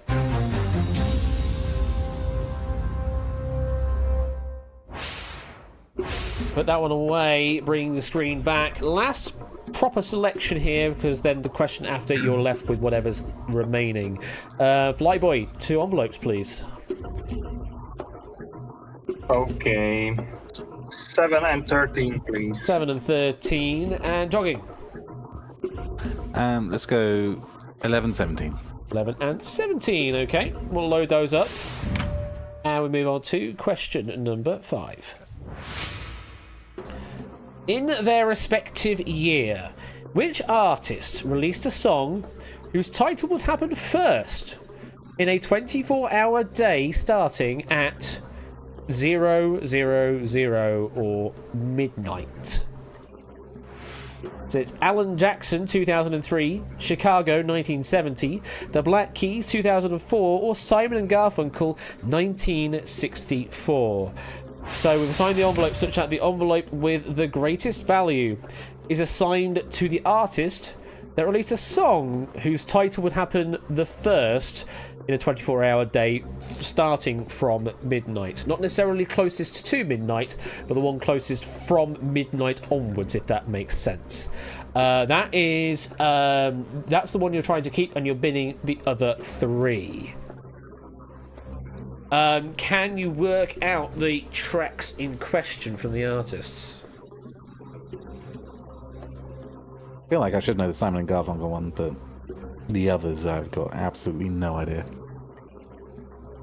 Yeah, same here, unfortunately. Okay, what a shame, what a shame. This is where the American-British divide starts to take its toll. I couldn't even hazard a guess, to be honest. So do you just want to? Are we just random picking here? You can stall for a minute, Flyboy, while I think. Got any thoughts, Flyboy? Well, I'd pick number 17 first. I don't know if you agree. Yeah, but My only instinct is that Chicago were kind of like a hard rock band, obviously, and like back in those days, like rock bands were hella horny, so they probably sang a song about. And by that he means they had horns in the band. No. That's literally my only inclination for that one. Because they sang a song later in the day because they be singing songs about women 24/7.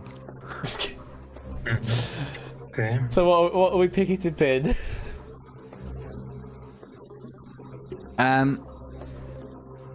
I'd like to apply that logic and revel in it being a low total. If that's all right, Flyboy. Yeah, sure. Go ahead. We'll get rid of number 7, please. Okay, it's some interesting logic, but it's at least logic to apply to this. Chicago, 1970, going in the bin. Your secret fortune tonight will not be. Yeah, we've been skirting around this for a bit, but we are starting to make some major hits. 30,000 Dukes.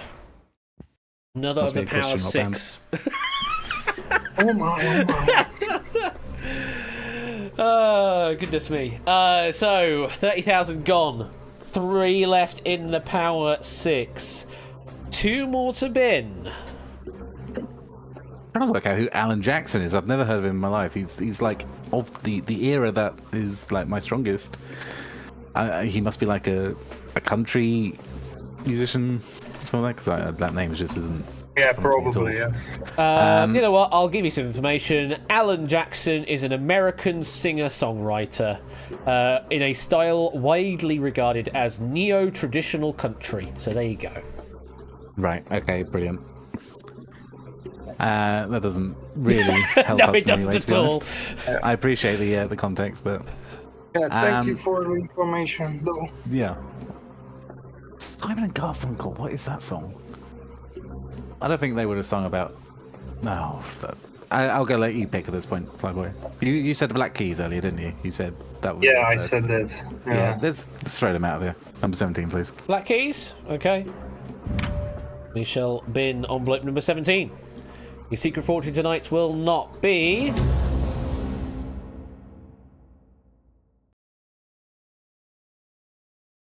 $10,000. It is the top value on the left-hand side. They're starting to get more expensive, these picks, though. Would be great to get rid of that 500. One more. I think it would be quite cruel to have Alan Jackson as the best answer in a predominantly British quizzing community. Oh, here we go. We've got the metagaming going on now of That's all I have Metary the at this question point for this writer. question. That's the only thing I've got going for me at this point. So I would say get rid of Alan Jackson. What do you think, Flyboy? Well, that's an interesting point of view. But what other options do we have, right? Yeah. I'm really annoyed I don't know the Simon Garfunkel song. I feel like I'm being shouted at by voice chat. Okay, we'll Okay, bet on the lucky number 13. So we'll please eliminate let's go. number. Yeah, let's get rid of number 11, please. Okay. We will get rid of Alan Jackson. Okay. Envelope number 11 going in the bin. Pop is biting their tongue in chat at the moment. Let's find out. Your secret fortune tonight will not be... You're making good progress. 5,000 dudes. Okay. It is even lower still, but it's not the 500. It's not the 500. Means we keep envelope number 13 unlucky for some into the next part of the game. And you left yourself with Simon and Garfunkel. Well, let's find out. What's the correct answer?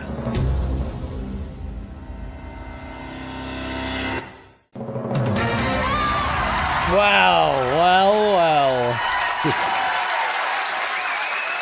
Round the houses a bit on that question, but you have managed to secure the correct answer there. So we'll go through some answers here. The Simon and Garfunkel track in question is Wednesday morning, 3 a.m. That's the time in question. So yeah, closest to midnight, 3 a.m. Then you're looking at Chicago that released 25 or 6 to 4 in the morning a.m. Then it was the Black Keys who released 10 a.m. automatic. And then finally, yeah, I think the meta actually worked out for you there. Alan Jackson wrote, it's 5 o'clock somewhere p.m. So, nice. Envelope 13, the correct answer there, the best pick of the bunch.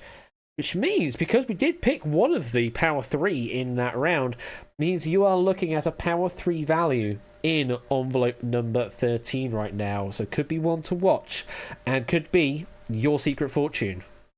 Once I reveal that where all the other audience members were. Because I forgot, that's another step.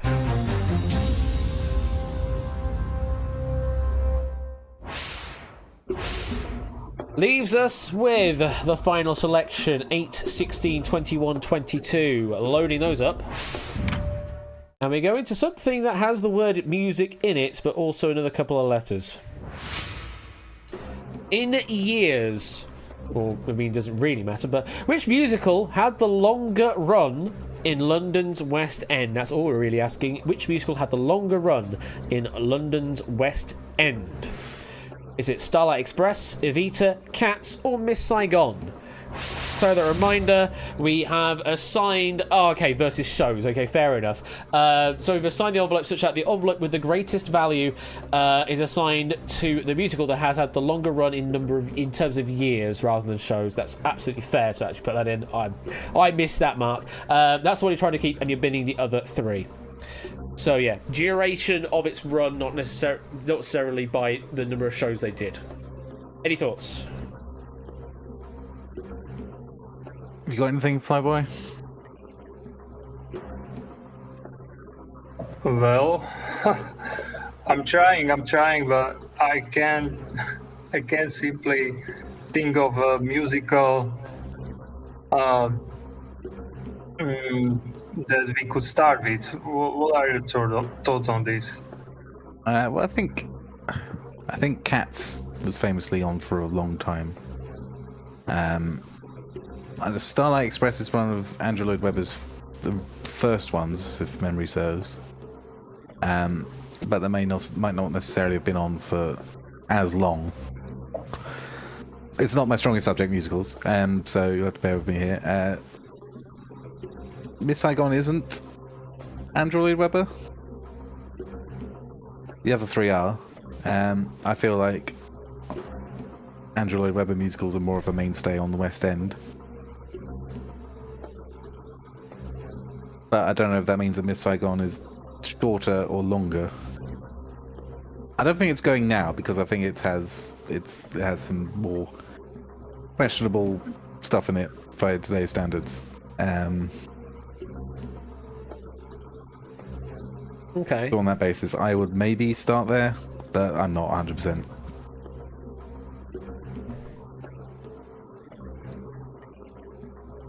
What are you thinking, Flyboy? Yeah, sure. Let's start with number 8. Miss Saigon? Yep, Both sure. happy? Yeah. Yep. Okay. We will bin that one then. Your secret fortune tonight will not be 18,000 deuce. Considering there's only 3 to pick from the left-hand side, we are going to have to hit some more on the right. But 18 is still good. Still have 3 of those power 6 remaining. 2 more to bin.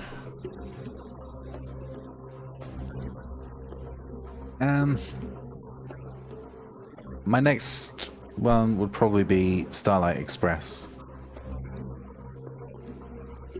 What are you thinking there, Flyboy? Yeah, sure. I don't even. Haven't heard about the Starlight Express musical. I've heard about Heavy Time Cats though, but not of the first one. So yeah, please remove number 22. I'm slightly confident that Cats is one of the longer running ones. So I think that's the right answer, but we'll get rid of Starlight Express first. Both happy? Starlight Express? Yes, please. Yeah. Okay. Omelette number 22 going in the bin. Your secret fortune tonight will not be 22,000 deuce. Oof. Crawling up 22. a bit. Crawling up a bit. One more to bin between Evita and Cats. You seem pretty confident about Cats there, jogging. Yeah, confidence is a slow and insidious killer. Well, it can only be so many, the top 3 there, in the power 3. And we know there's 1 that you have in your possession. So there's only 2 left this could be. It'll be a bit weird if I did a U-turn at this point. I'm happy with Evita if you are, Flyboy. Well, I wish I could be more confident in this area, but Yep. I'd probably say let's go with your guts and remove number 16. What do you think? Yeah. Sure. Yeah. Let's get rid of 16, please, Ash. Okay. We shall bin envelope 16. Your secret fortune tonight will not be 7,000 deuce. Means as we go into the latter part of your game, we have got 500, 6,000, 16,000, 40,000, 50,000, and you do have the big one in place somewhere. 100,000 deuce. Now, it's a very strong top, but then it all kind of comes crashing down afterwards, so hopefully you can do well in the second half of the game. First of all, let's reveal the answer to this. Is it Cats? Of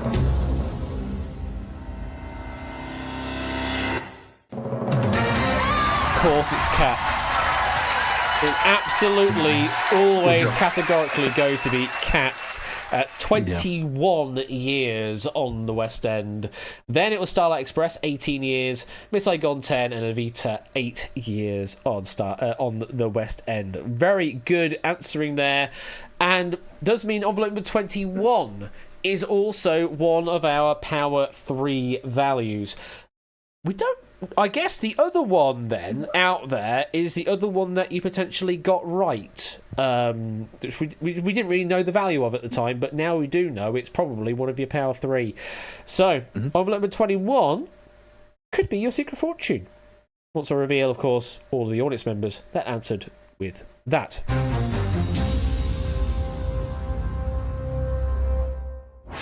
Quick reminder on the audience game what your envelope selections are going into round number 2. So this is what you personally will be playing with in round number 2, rather than what the duo up here have played with. You are playing with your personal envelope selection from this point onwards, and Hackbox will hopefully track that information for you. Okay, round number 2. 5 questions to go. And these are your 6 envelopes in play. 19, 5, 4, 18, 13, and 21. In one of those envelopes, you have 100,000 doots. Conversely, in one of those envelopes, you have 500 doots. So what we really want to do now is bin those low values as soon as we can. In round number 2, I'm going to be seeing a question where the question is worded as, which of these things is the lowest or the worst or the smallest? You are picking one answer, and this applies to you also, Twitch chats. You are picking one answer to bin. The other remaining answers will then be kept.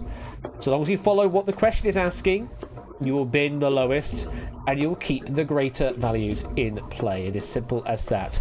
This first question, because there are 6 envelopes, will have 6 possible answers. Pick one that you believe is the worst answer, or the smallest answer, whatever it's asking for. And that is all good. Okay, here we go with your first question in this round. Which of these did Tchaikovsky initially compose last, as in most recently in time? And that is the one you are picking to bin, and you're then keeping the ones that you believe were composed previously or earlier than that. Swan Lake, The Sleeping Beauty, The Tempest, The Nutcracker, Romeo and Juliet, 1812 Overture. Reminder, we've assigned the envelopes such that the envelope with the lowest value is assigned to the composition by Tchaikovsky that was composed the last or most recently. That's the one you're picking to bin. You're keeping the other 5. It's never Tchaikovsky, except this entire question is any ideas on when you think the order of composition was? We go back to it never being Tchaikovsky, please. Dear me. I'm confident it was in 19th century, though. Yeah. The only thing now, do you have any idea? Unfortunately, I will tell you that they're all in the 19th century. Yeah. So, I mean, based on that, like, I'm trying to think. Yeah,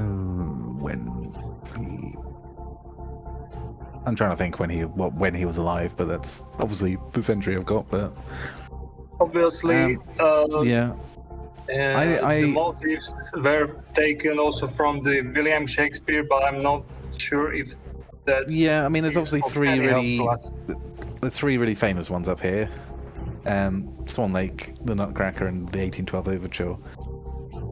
I'm trying to think whether he did the Shakespeare stuff first, or if he did it late in his career. Yeah.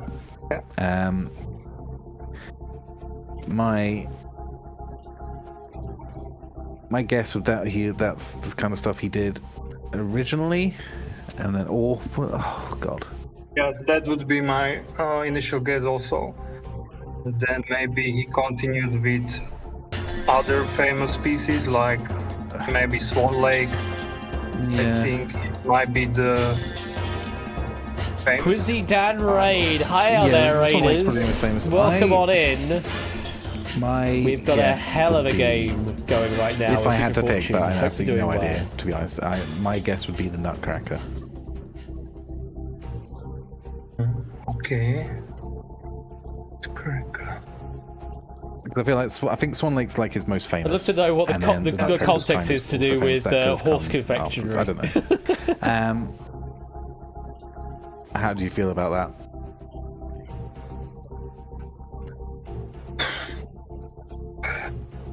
Where are we I going? wish I could have any. Which any one sort are we of picking idea. to be out of these 6? So long as you avoid Okay, the let's- absolute worst answer, then you're okay-ish. Yeah. Yeah, I agree. We can go with the Nutcracker. Okay. Why Yeah, we'll not? go with the Nutcracker, please, Ash. The Nutcracker. Okay. We shall bin the envelope assigned to the Nutcracker. Let's have a look to see what envelope number is assigned to the Nutcracker. As we apparently have lots of Fort Boyard references going on because, of course, the raid music is Fort Boyard related. 19. Now, was this one of the ones we were tracking earlier as one of the big numbers? I don't think so. Don't think so, so we think we're safe. Okay. Well, let's find out. Your secret fortune tonight will not be...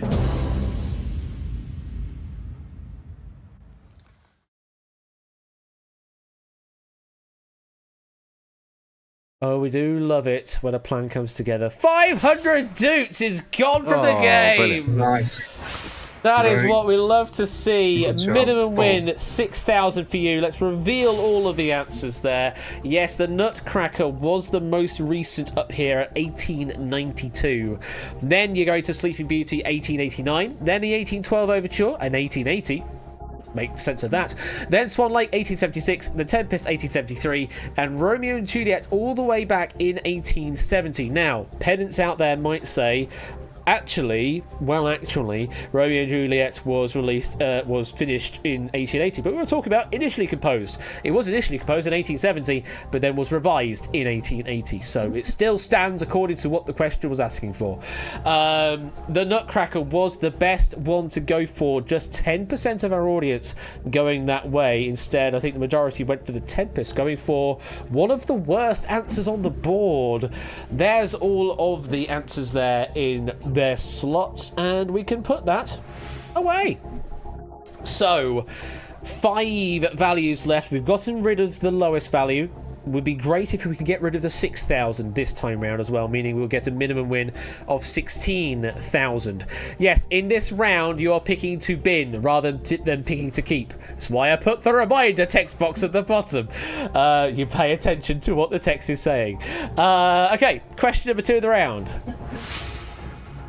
Which Ed Sheeran single has been certified platinum by the BPI the fewest amount of times?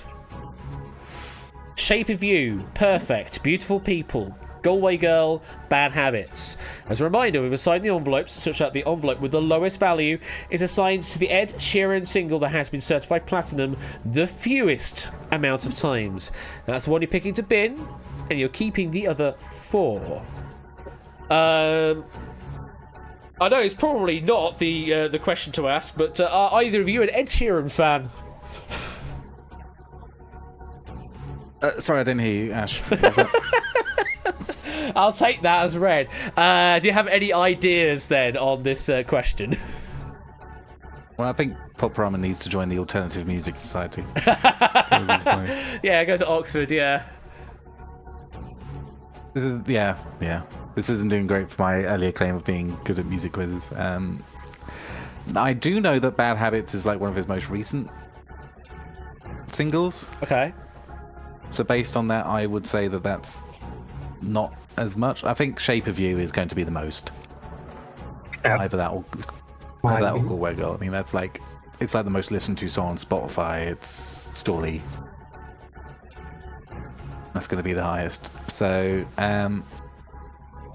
do you have any thought? Do you know any of these songs, Flyboy, or do you? Well, I'm not a fan of Ed Sheeran, but also I don't mind his music. Okay. So I'd say, yeah, The Shape of You, the most famous song, and I've heard the Galway Girl, so the perfect. Yeah. The only Yeah, one. I'm thinking it's between Beautiful People and Bad Habits. Yeah, exactly my thoughts. You're picking my brains here. So which one are we picking to bin then? So it's between those two then. Yeah. Are you okay for me to pick, or do you want to pick?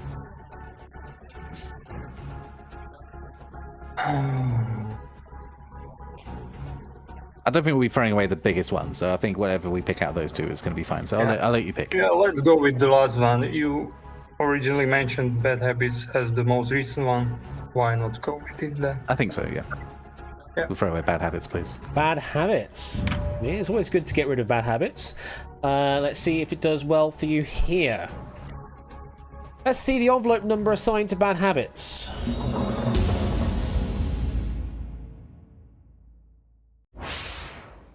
Five.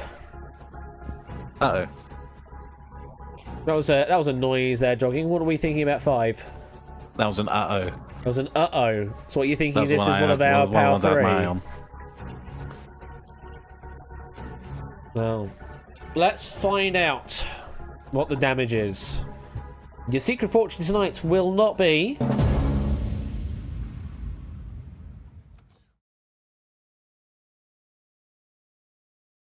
$40,000 dukes. It's the lowest of the power 3. You picked the middle answer of the lot. Bad Habits has 5 platinums to its name.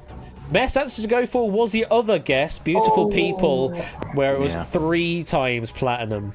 Then it was Galway Girl, 4 times platinum. Perfect had 8 times, and you were absolutely right to avoid Shape of You, like everybody else did, like the plague. 9 times certified platinum for Shape of You. There's all of the audience selection there to go. So nicely done. It's 40k loss, but that's not too bad. We still have the 50k as backup. Let's put that one away. So we kind of need to get rid of that 6k next time round, otherwise it could be lingering as a potential option in the final parts of the game. If we get rid of that, then it's a 16k minimum win. 3 more questions left, 4 possible answers here. Take a look at this question. Oh yeah, this one. According to Google Maps, which is the worst route to take if you want to be the man who walks exactly 1,000 miles to fall down at your door? So I'll sort of rephrase that. We're looking for the route that would be worse, would not match 1,000 miles, be the furthest away from 1,000 miles. So 990 would be good, 500 would be bad, equally 1,500 would be bad. We're looking for closest to 1,000 being good. You want to avoid that one entirely. Amsterdam, Netherlands to Rome, Italy. Beijing to Shanghai, China. Montreal to Toronto, Canada. And Rio de Janeiro, Brazil to Buenos Aires, Argentina. So, we are looking for you to pick the envelope that is the worst route to take if you want to take exactly a 1,000 mile journey. So the one that takes you furthest away from a 1,000 mile journey. That's the one you're picking to bin. You're keeping the other 3. Any thoughts on this question?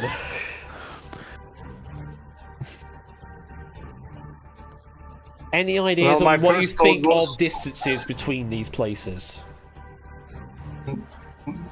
My first thought, Ash, was what does 1,000 miles equal to in kilometers? You're doing some metric conversion. I'll tell you that is in km. Around 2,000 maybe. I'll tell you it is 1600. 1609.344. Okay. 1,609 kilometers. Okay. So we're looking for the distance, the furthest away from 1,000 miles. Oh dear. Which could be a shorter distance. We'll remember. Yeah. So Montreal, that's in Quebec, right? Toronto Yep. in Ontario. Those two states, I believe, share a border. They do, yeah. So But it is also a very large country. So, yeah. yeah, I'm not great at distances. I don't actually know where Beijing and Shanghai are in China relative to each other. Beijing is sort of on the eastern side, I think, and Shanghai, I think, is maybe like... I think Beijing is southeast and Shanghai is northeast, but I could be completely... definitely. They're in the east. The question is, how close are they to each other? Yeah. Amsterdam, that's Netherlands. Italy. Yeah. My first thought was the bottom one. I think that's the largest distance. Rio de Janeiro. Brazil is very large, and I think Rio is sort of on it's on the east coast. And Buenos Aires is not, so it's... Where's Buenos Aires in Argentina? Is that high up or is that lower down? I think it's sort of like central Argentina. Yeah, So yeah. That would be my logical capital. guess. But again, it's all relative to how far away it is from 1,000 miles. What are we thinking? Which one have we been in?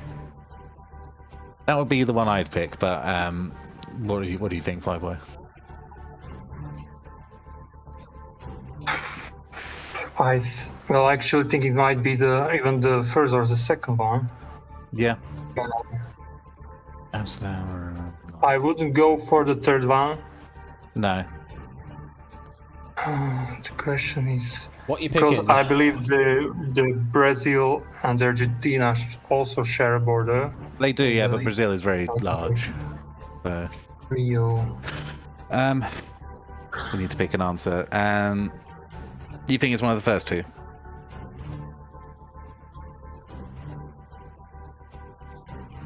Which one are we No, picking? I think we can go with your guess. Yeah, I think we can go with your guess. think- South America, yeah. Okay, So I apologize if it's wrong. Might be a large distance. Yep. We'll get rid of South America, please, Sash. What, Rio de Janeiro, Brazil to Buenos Aires, Argentina? The very one, yep. Okay, just wanted to clarify because there has no mention there of South America. I just wanted to absolutely be sure, okay? Let's see what envelope number is assigned to that answer.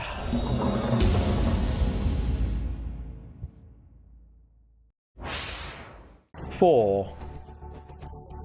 That's not the that's ones good. I was tracking. That's good. Was it good? Yeah. I think so. Okay, let's find out then. Your secret fortune tonight will not be...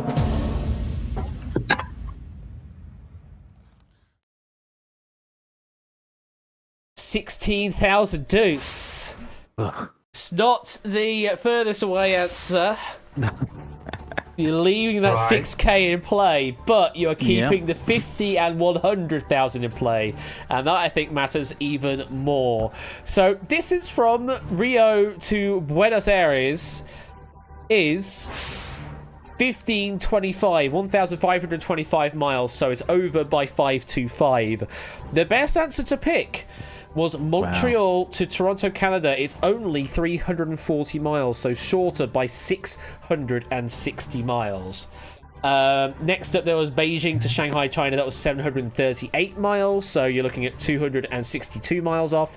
Worst answer to pick. 28% of our audience picked it. Amsterdam to Rome sits at just over 1,000 miles long, at 1,007 miles in walking distance. So that is the one you definitely want to do if you want to try and go for 1,000 miles to fall down at your door. But for the purposes of the question, we were looking for the worst. So I'm afraid to those 7 players there, they have just lost their top value envelope. However, you still have yours in play. 150 and 6k left in play. We'll have a quick look at our audience game to see what they still have in play to work with. That's all of your information, but hopefully you've been tracking that yourself from Hackbox. Okay, penultimate question coming up. Here it is. If they were math equations and not phone numbers, which song would result in the least negative number? So, what we're going to go and show you is some song titles that have a dash in them, but we're asking you to interpret them potentially as subtractions rather than dashes, okay? So we're looking for the song that will result in the least negative number, so the one that is closest to 0. Pennsylvania 6 5000 by the Glenn Miller Orchestra, 976 Evil by the Deftones, and Beechwood 45789 by the Marvelettes. That reminder again, we've assigned the envelope with the lowest value to the math equation that would result in the least negative number, the one closest to 0. That is the one you're picking to bin, and you're keeping the other 2. So this one's math. Hopefully you can work this one out. Well, well, I mean, okay. So 6 minus 5,000 is negative 4994, Yes. and 4 minus 5789 is negative 5785.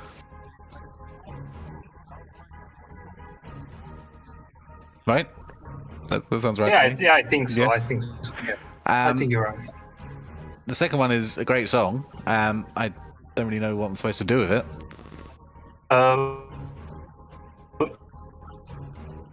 Does the evil mean that's the number of the evil? Is it supposed to resemble the number of the evil? I don't know. I really don't know. Or is it Well, the... my monkey brain originally thought Roman numerals, but E is obviously not Roman numeral, so we can eliminate that one. Okay. Is it like the number of the? I think I remember hearing a while ago that it meant something referring to a number. Is it? It's not like an upside down thing. It's not like the. I mean, we can just go for the bottom one because we know it's not the highest. So the Wait, first one sorry, is... go for the top one because we know it's not the highest. Yeah. No, excuse me. The first one should be closer to the 0. Yeah, sorry. Right?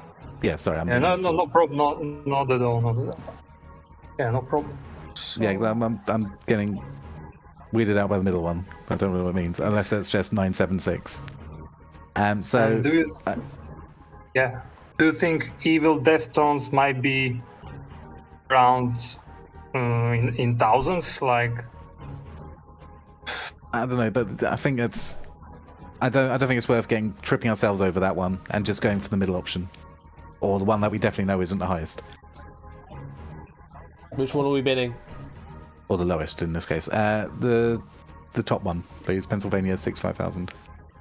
By the Yeah, Glenn fair Miller enough. Orchestra, yeah? That's what you're going for? Yeah. Okay, that is the one we're getting rid of.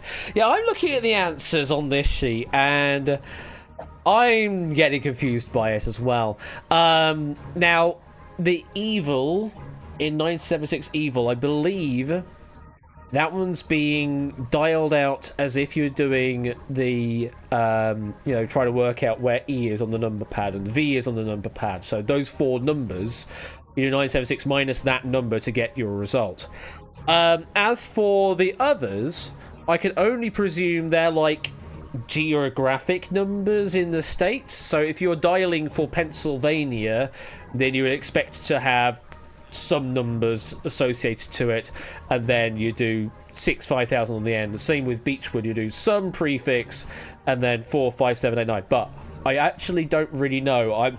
It's the first time I've really properly looked at this question. It's been proved as valid, so I'm treating it as okay, but someone may have to explain to a Dumbo like me as well as to how it actually all works. You have gone for Pennsylvania 6 5000 Glenn Miller Orchestra. Let's have a look to see what envelope is assigned to that.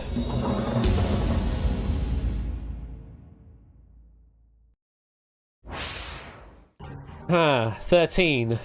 Oh no. Well, I mean, yeah, there's 2 boxes I'm tracking that are boxes. This isn't Deal or No Deal. yeah. All right, we're getting. I figure this is the 50. Okay, so we're getting the explanation in chat about this. So Beechwood 4, you would actually dial that as BE4 or 234 in this case. Presumably, then Pennsylvania would be dialed as PE6. So you could convert P and E to numbers, and then the 5000 afterwards. That kind of presumes knowledge of how US phone numbers work, which is certainly not that hard. I didn't know about that. Certainly. Well, do we have some in the UK that follow that rule, or kind of follow that rule? I think there's like maybe one that possibly follows that rule. The rest are you just have to remember. Either way, we're bidding envelope number 13. We know this is one of the power 2 values, but which one is it?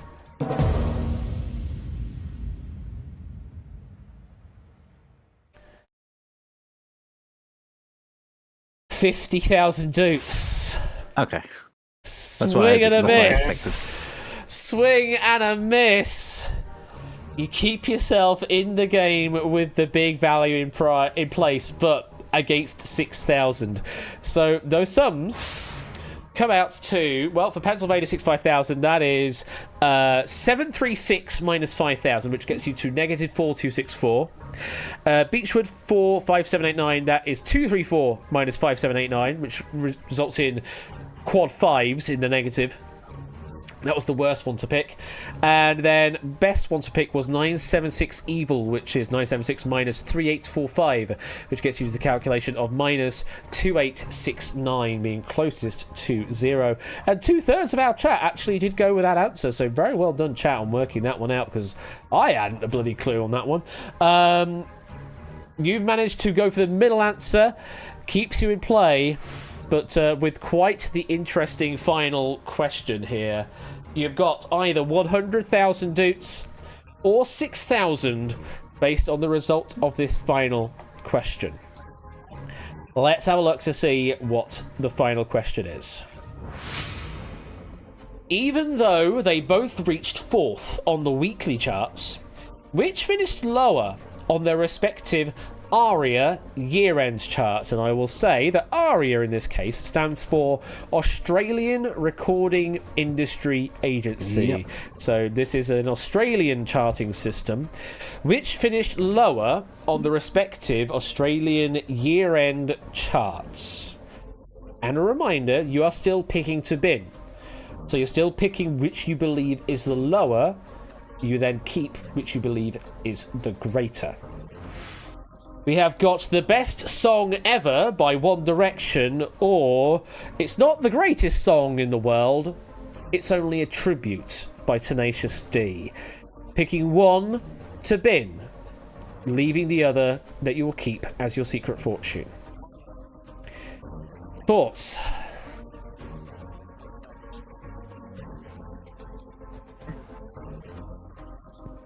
Sorry, I'm mute.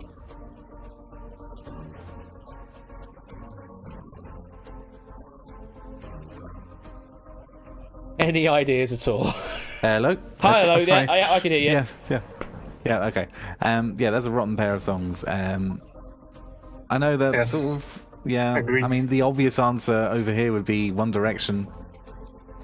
But I know it's like I don't really know, but rock is like Tenacious D. That song came out maybe like 2003, something like that. 2002, 2003, maybe a little bit later.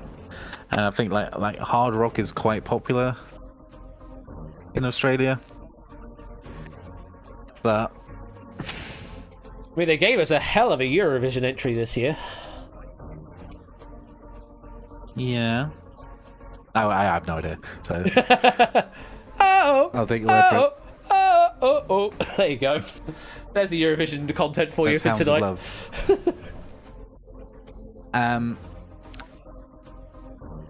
I mean, it's got to be. If it's not One Direction, I'm going to be very angry. Because by every metric, it should be One Direction. But is it a Is it a trick?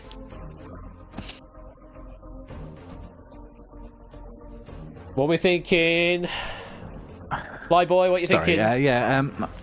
It's 50-50 for me there Yeah. Well, yeah. Well, Like, it didn't chart here because yeah, I think Tribute was like top 20 don't- over here, maybe. particularly enjoy this type of music. Yeah. Yeah, I think Tribute was like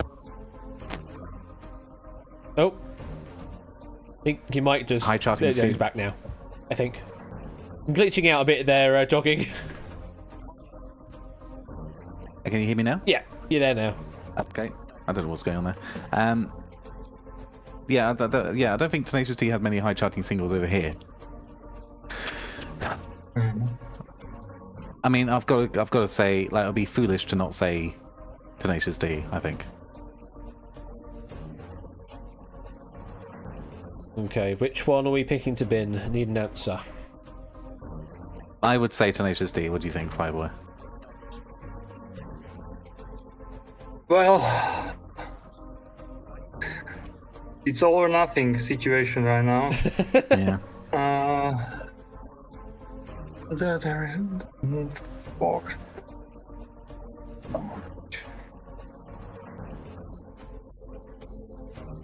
I'd go with Tenacious D. It's just whether you'd be willing to join me on that.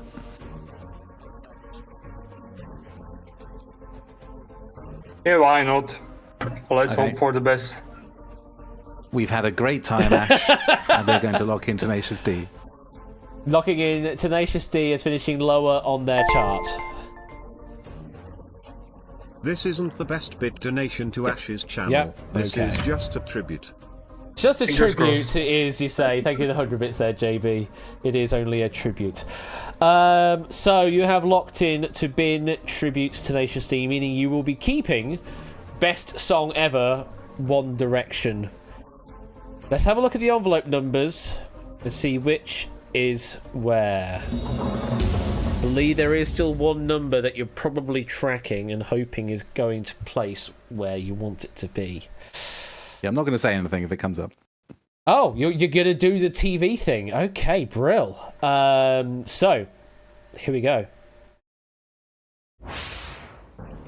So, number 18 has gone to Best Song Ever, One Direction. And number 21, which is going to be binned, has gone to Tribute, Tenacious D. So, a bidding envelope number 21, we don't care at this point because we have only one envelope left in the game. That is number 18. And that is your secret fortune this evening. Your secret fortune tonight is...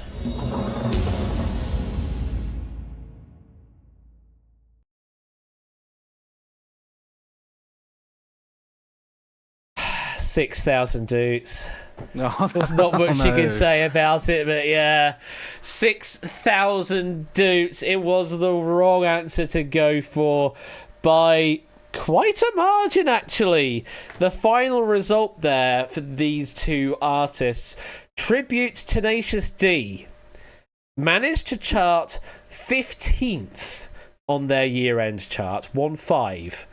Best Song Ever, One Direction, charted 97th on the year-end chart. Miles apart. But, wow. Unfortunate for you, but at least it is still a 6,000 dukes win for you. That's not too bad, really. It's better than nothing. It's better than nothing, isn't it? Do you know the worst thing? Go on. When Yeah, we it revealed is. that 18 was our secret fortune, I was like, yeah, we got it in the bag. Oh, really? I got the boxes, You got I got the boxes mixed up. Oh, well. Fools everyone, this game. It's such a complicated concept. It really is. So, you have taken 6,000. Let's have a look at our audience, see how well they did. And top prize being paid out to Chris, Proogs, and Opsy, who all held out on envelope number 21. Congratulations. Danny got 75, Silent Marine, Pudman Ben, Forest Field, each getting 50,000 doots. All the way down there to Not a Cat and Colo, who just stick around for the ride and got a free 100 doots for participating. And everybody else getting some doots in between. And hopefully, Hackbox already told you ahead of time what your winnings were before we got to this screen.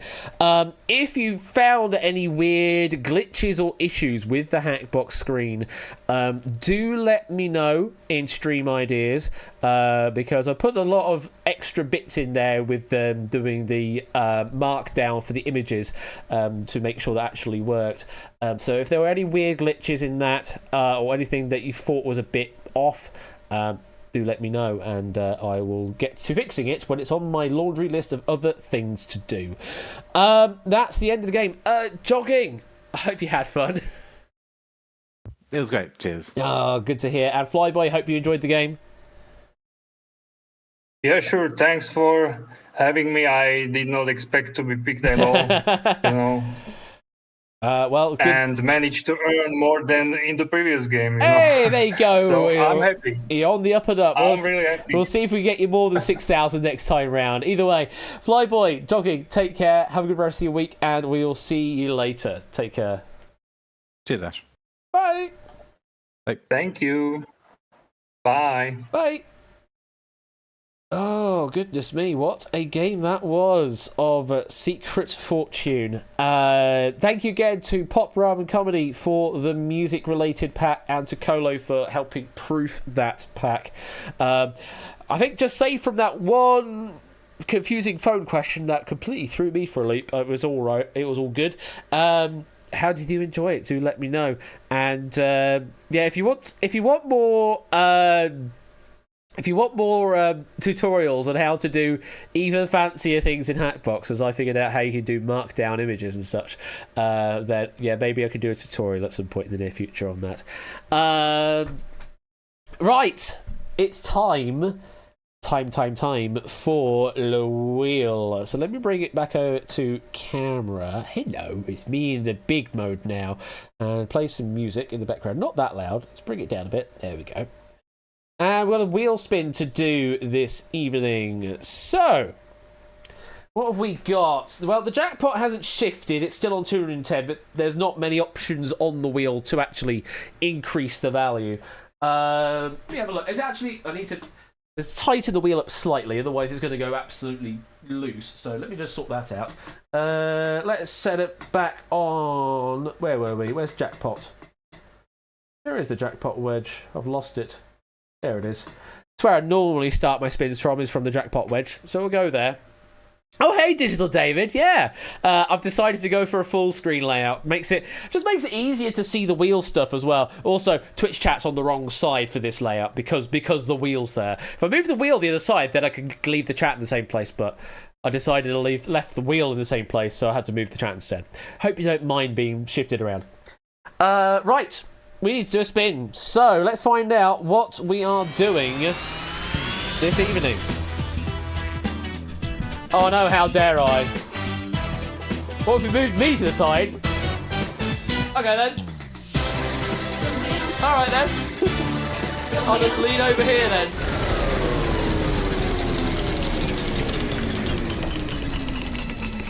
What have we got?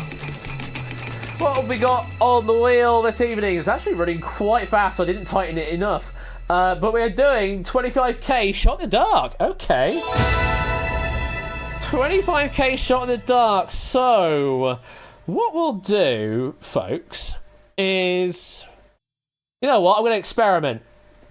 I put a very brief project together. It doesn't actually capture anything, I don't think. Although, I think it will actually run the Twitch stuff. So it might actually run. What I'll do is I'm going to pick a card out.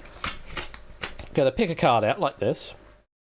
And find a question to put in.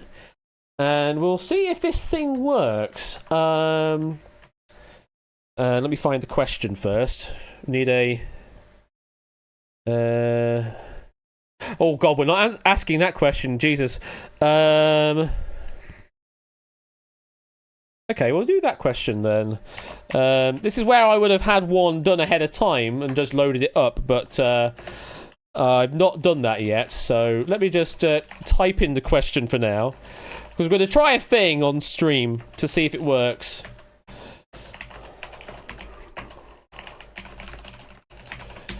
Does that look okay? It looks alright. And that is that. And we'll get rid of the answer frame for now and the zone. So what we'll do is hopefully we'll run this and it'll actually run Twitch chat. Looks like it has connected. Someone just say something, would you please? Thank you. Yeah, I can see that message. That's cool. Yeah, this is just a one-shot edition of Relativity. The actual deck of cards is called Shot in the Dark, and the questions they ask are literally Relativity-style questions. So all I'm going to be asking for is closest to the mark, either side, not Price is Right rules, just closest to the mark will get the correct answer. You might require decimal places of precision to beat other players. I'm not requiring them to be integers. I will say the answer to this question here is an integer. Just use that as a guide, if you will. And let's see if it will have whispers, please, because I won't be able to deal with public messages. So whisper to Quizbot 3000 what you think the answer is to the following question. And let's see if it will show on screen if I do this. Yeah, I think it did. So, on average, how many grapes are required to produce one 750ml bottle of red wine? Oh, I don't like how it's wrapped on the mill. Let me change that. There you go. On average, how many grapes are required to produce one 750ml bottle of red wine? Get your answers in now. And I'm just taking whatever they say on the card as gospel. I have no information, no sources as to what they've provided, but they are, they assure me on the box that they have at least put the effort in on checking these for somewhat valid questions. You feel you've used this as a data point for a Quora stream question, says Ape, so you should probably know the answer. Did I get yours, says Pop. Yes, I did. I did get your answer, Pop Ramen. So, let me start filtering some answers. And we'll see who is closest.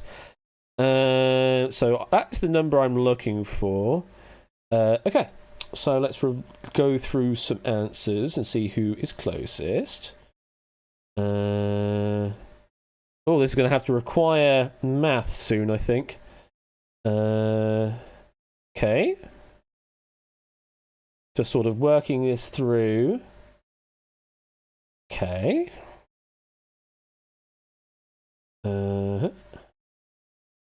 Last chance to get an answer in, closing in 10 seconds.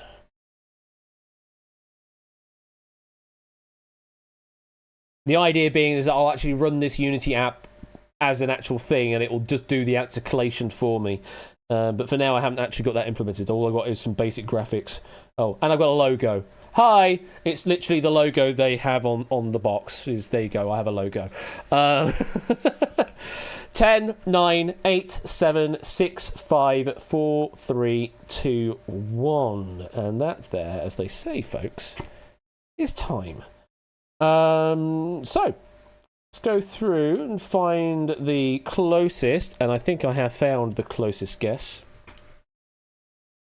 My talents are immeasurable. They're really not. I just don't have the time to do all these damn things.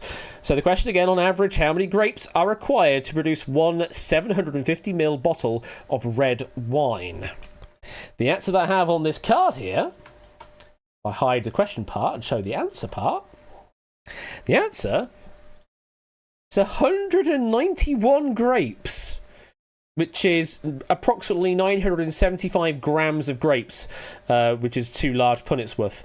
If you're talking about white wine, then you're looking for 221 grapes that are required for one average bottle of white wine. It's not many. It's not many. Yeah, there are a lot of very big guesses into the thousands, but no. The closest guess that we got... Oh, Pretzel doesn't do fade out when he pours anymore. That's good to know. Closest guess got to within Less than 2.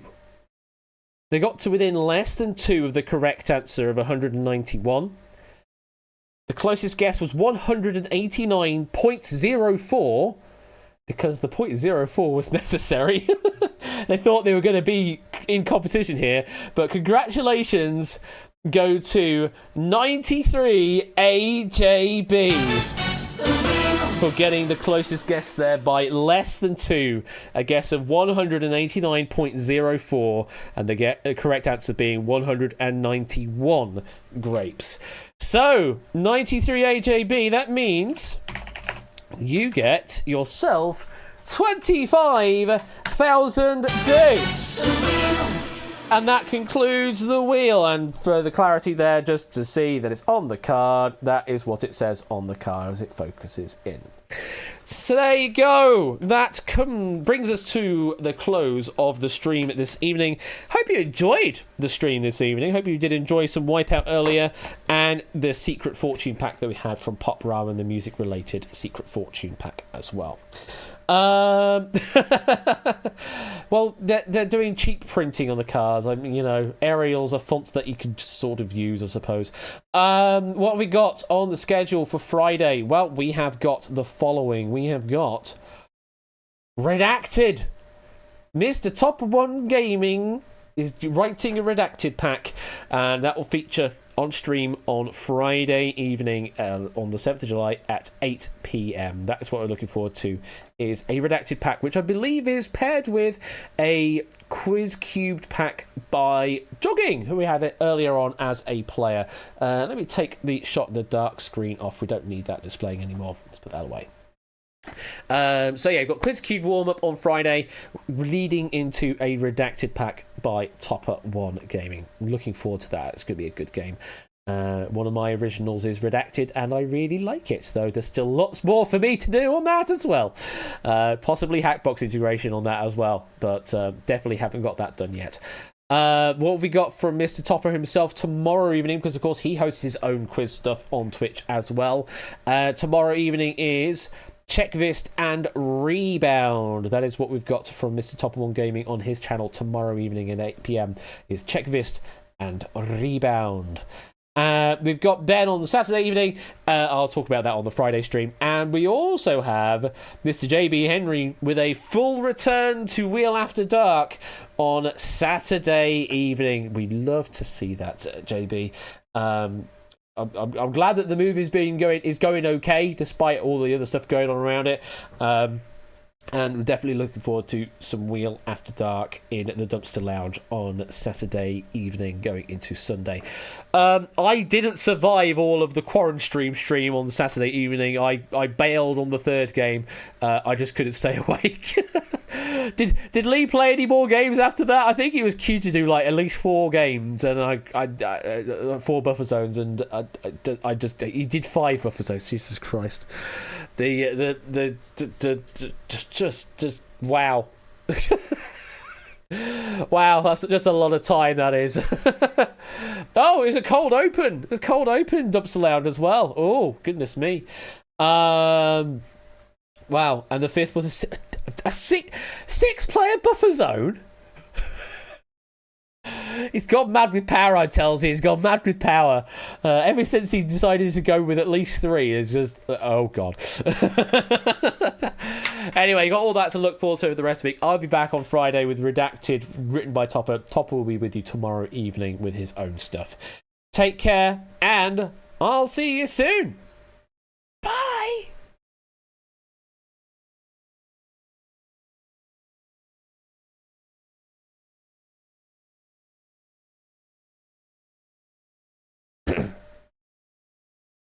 I said bye. Yeah, I know, I'll get the bloody drop done.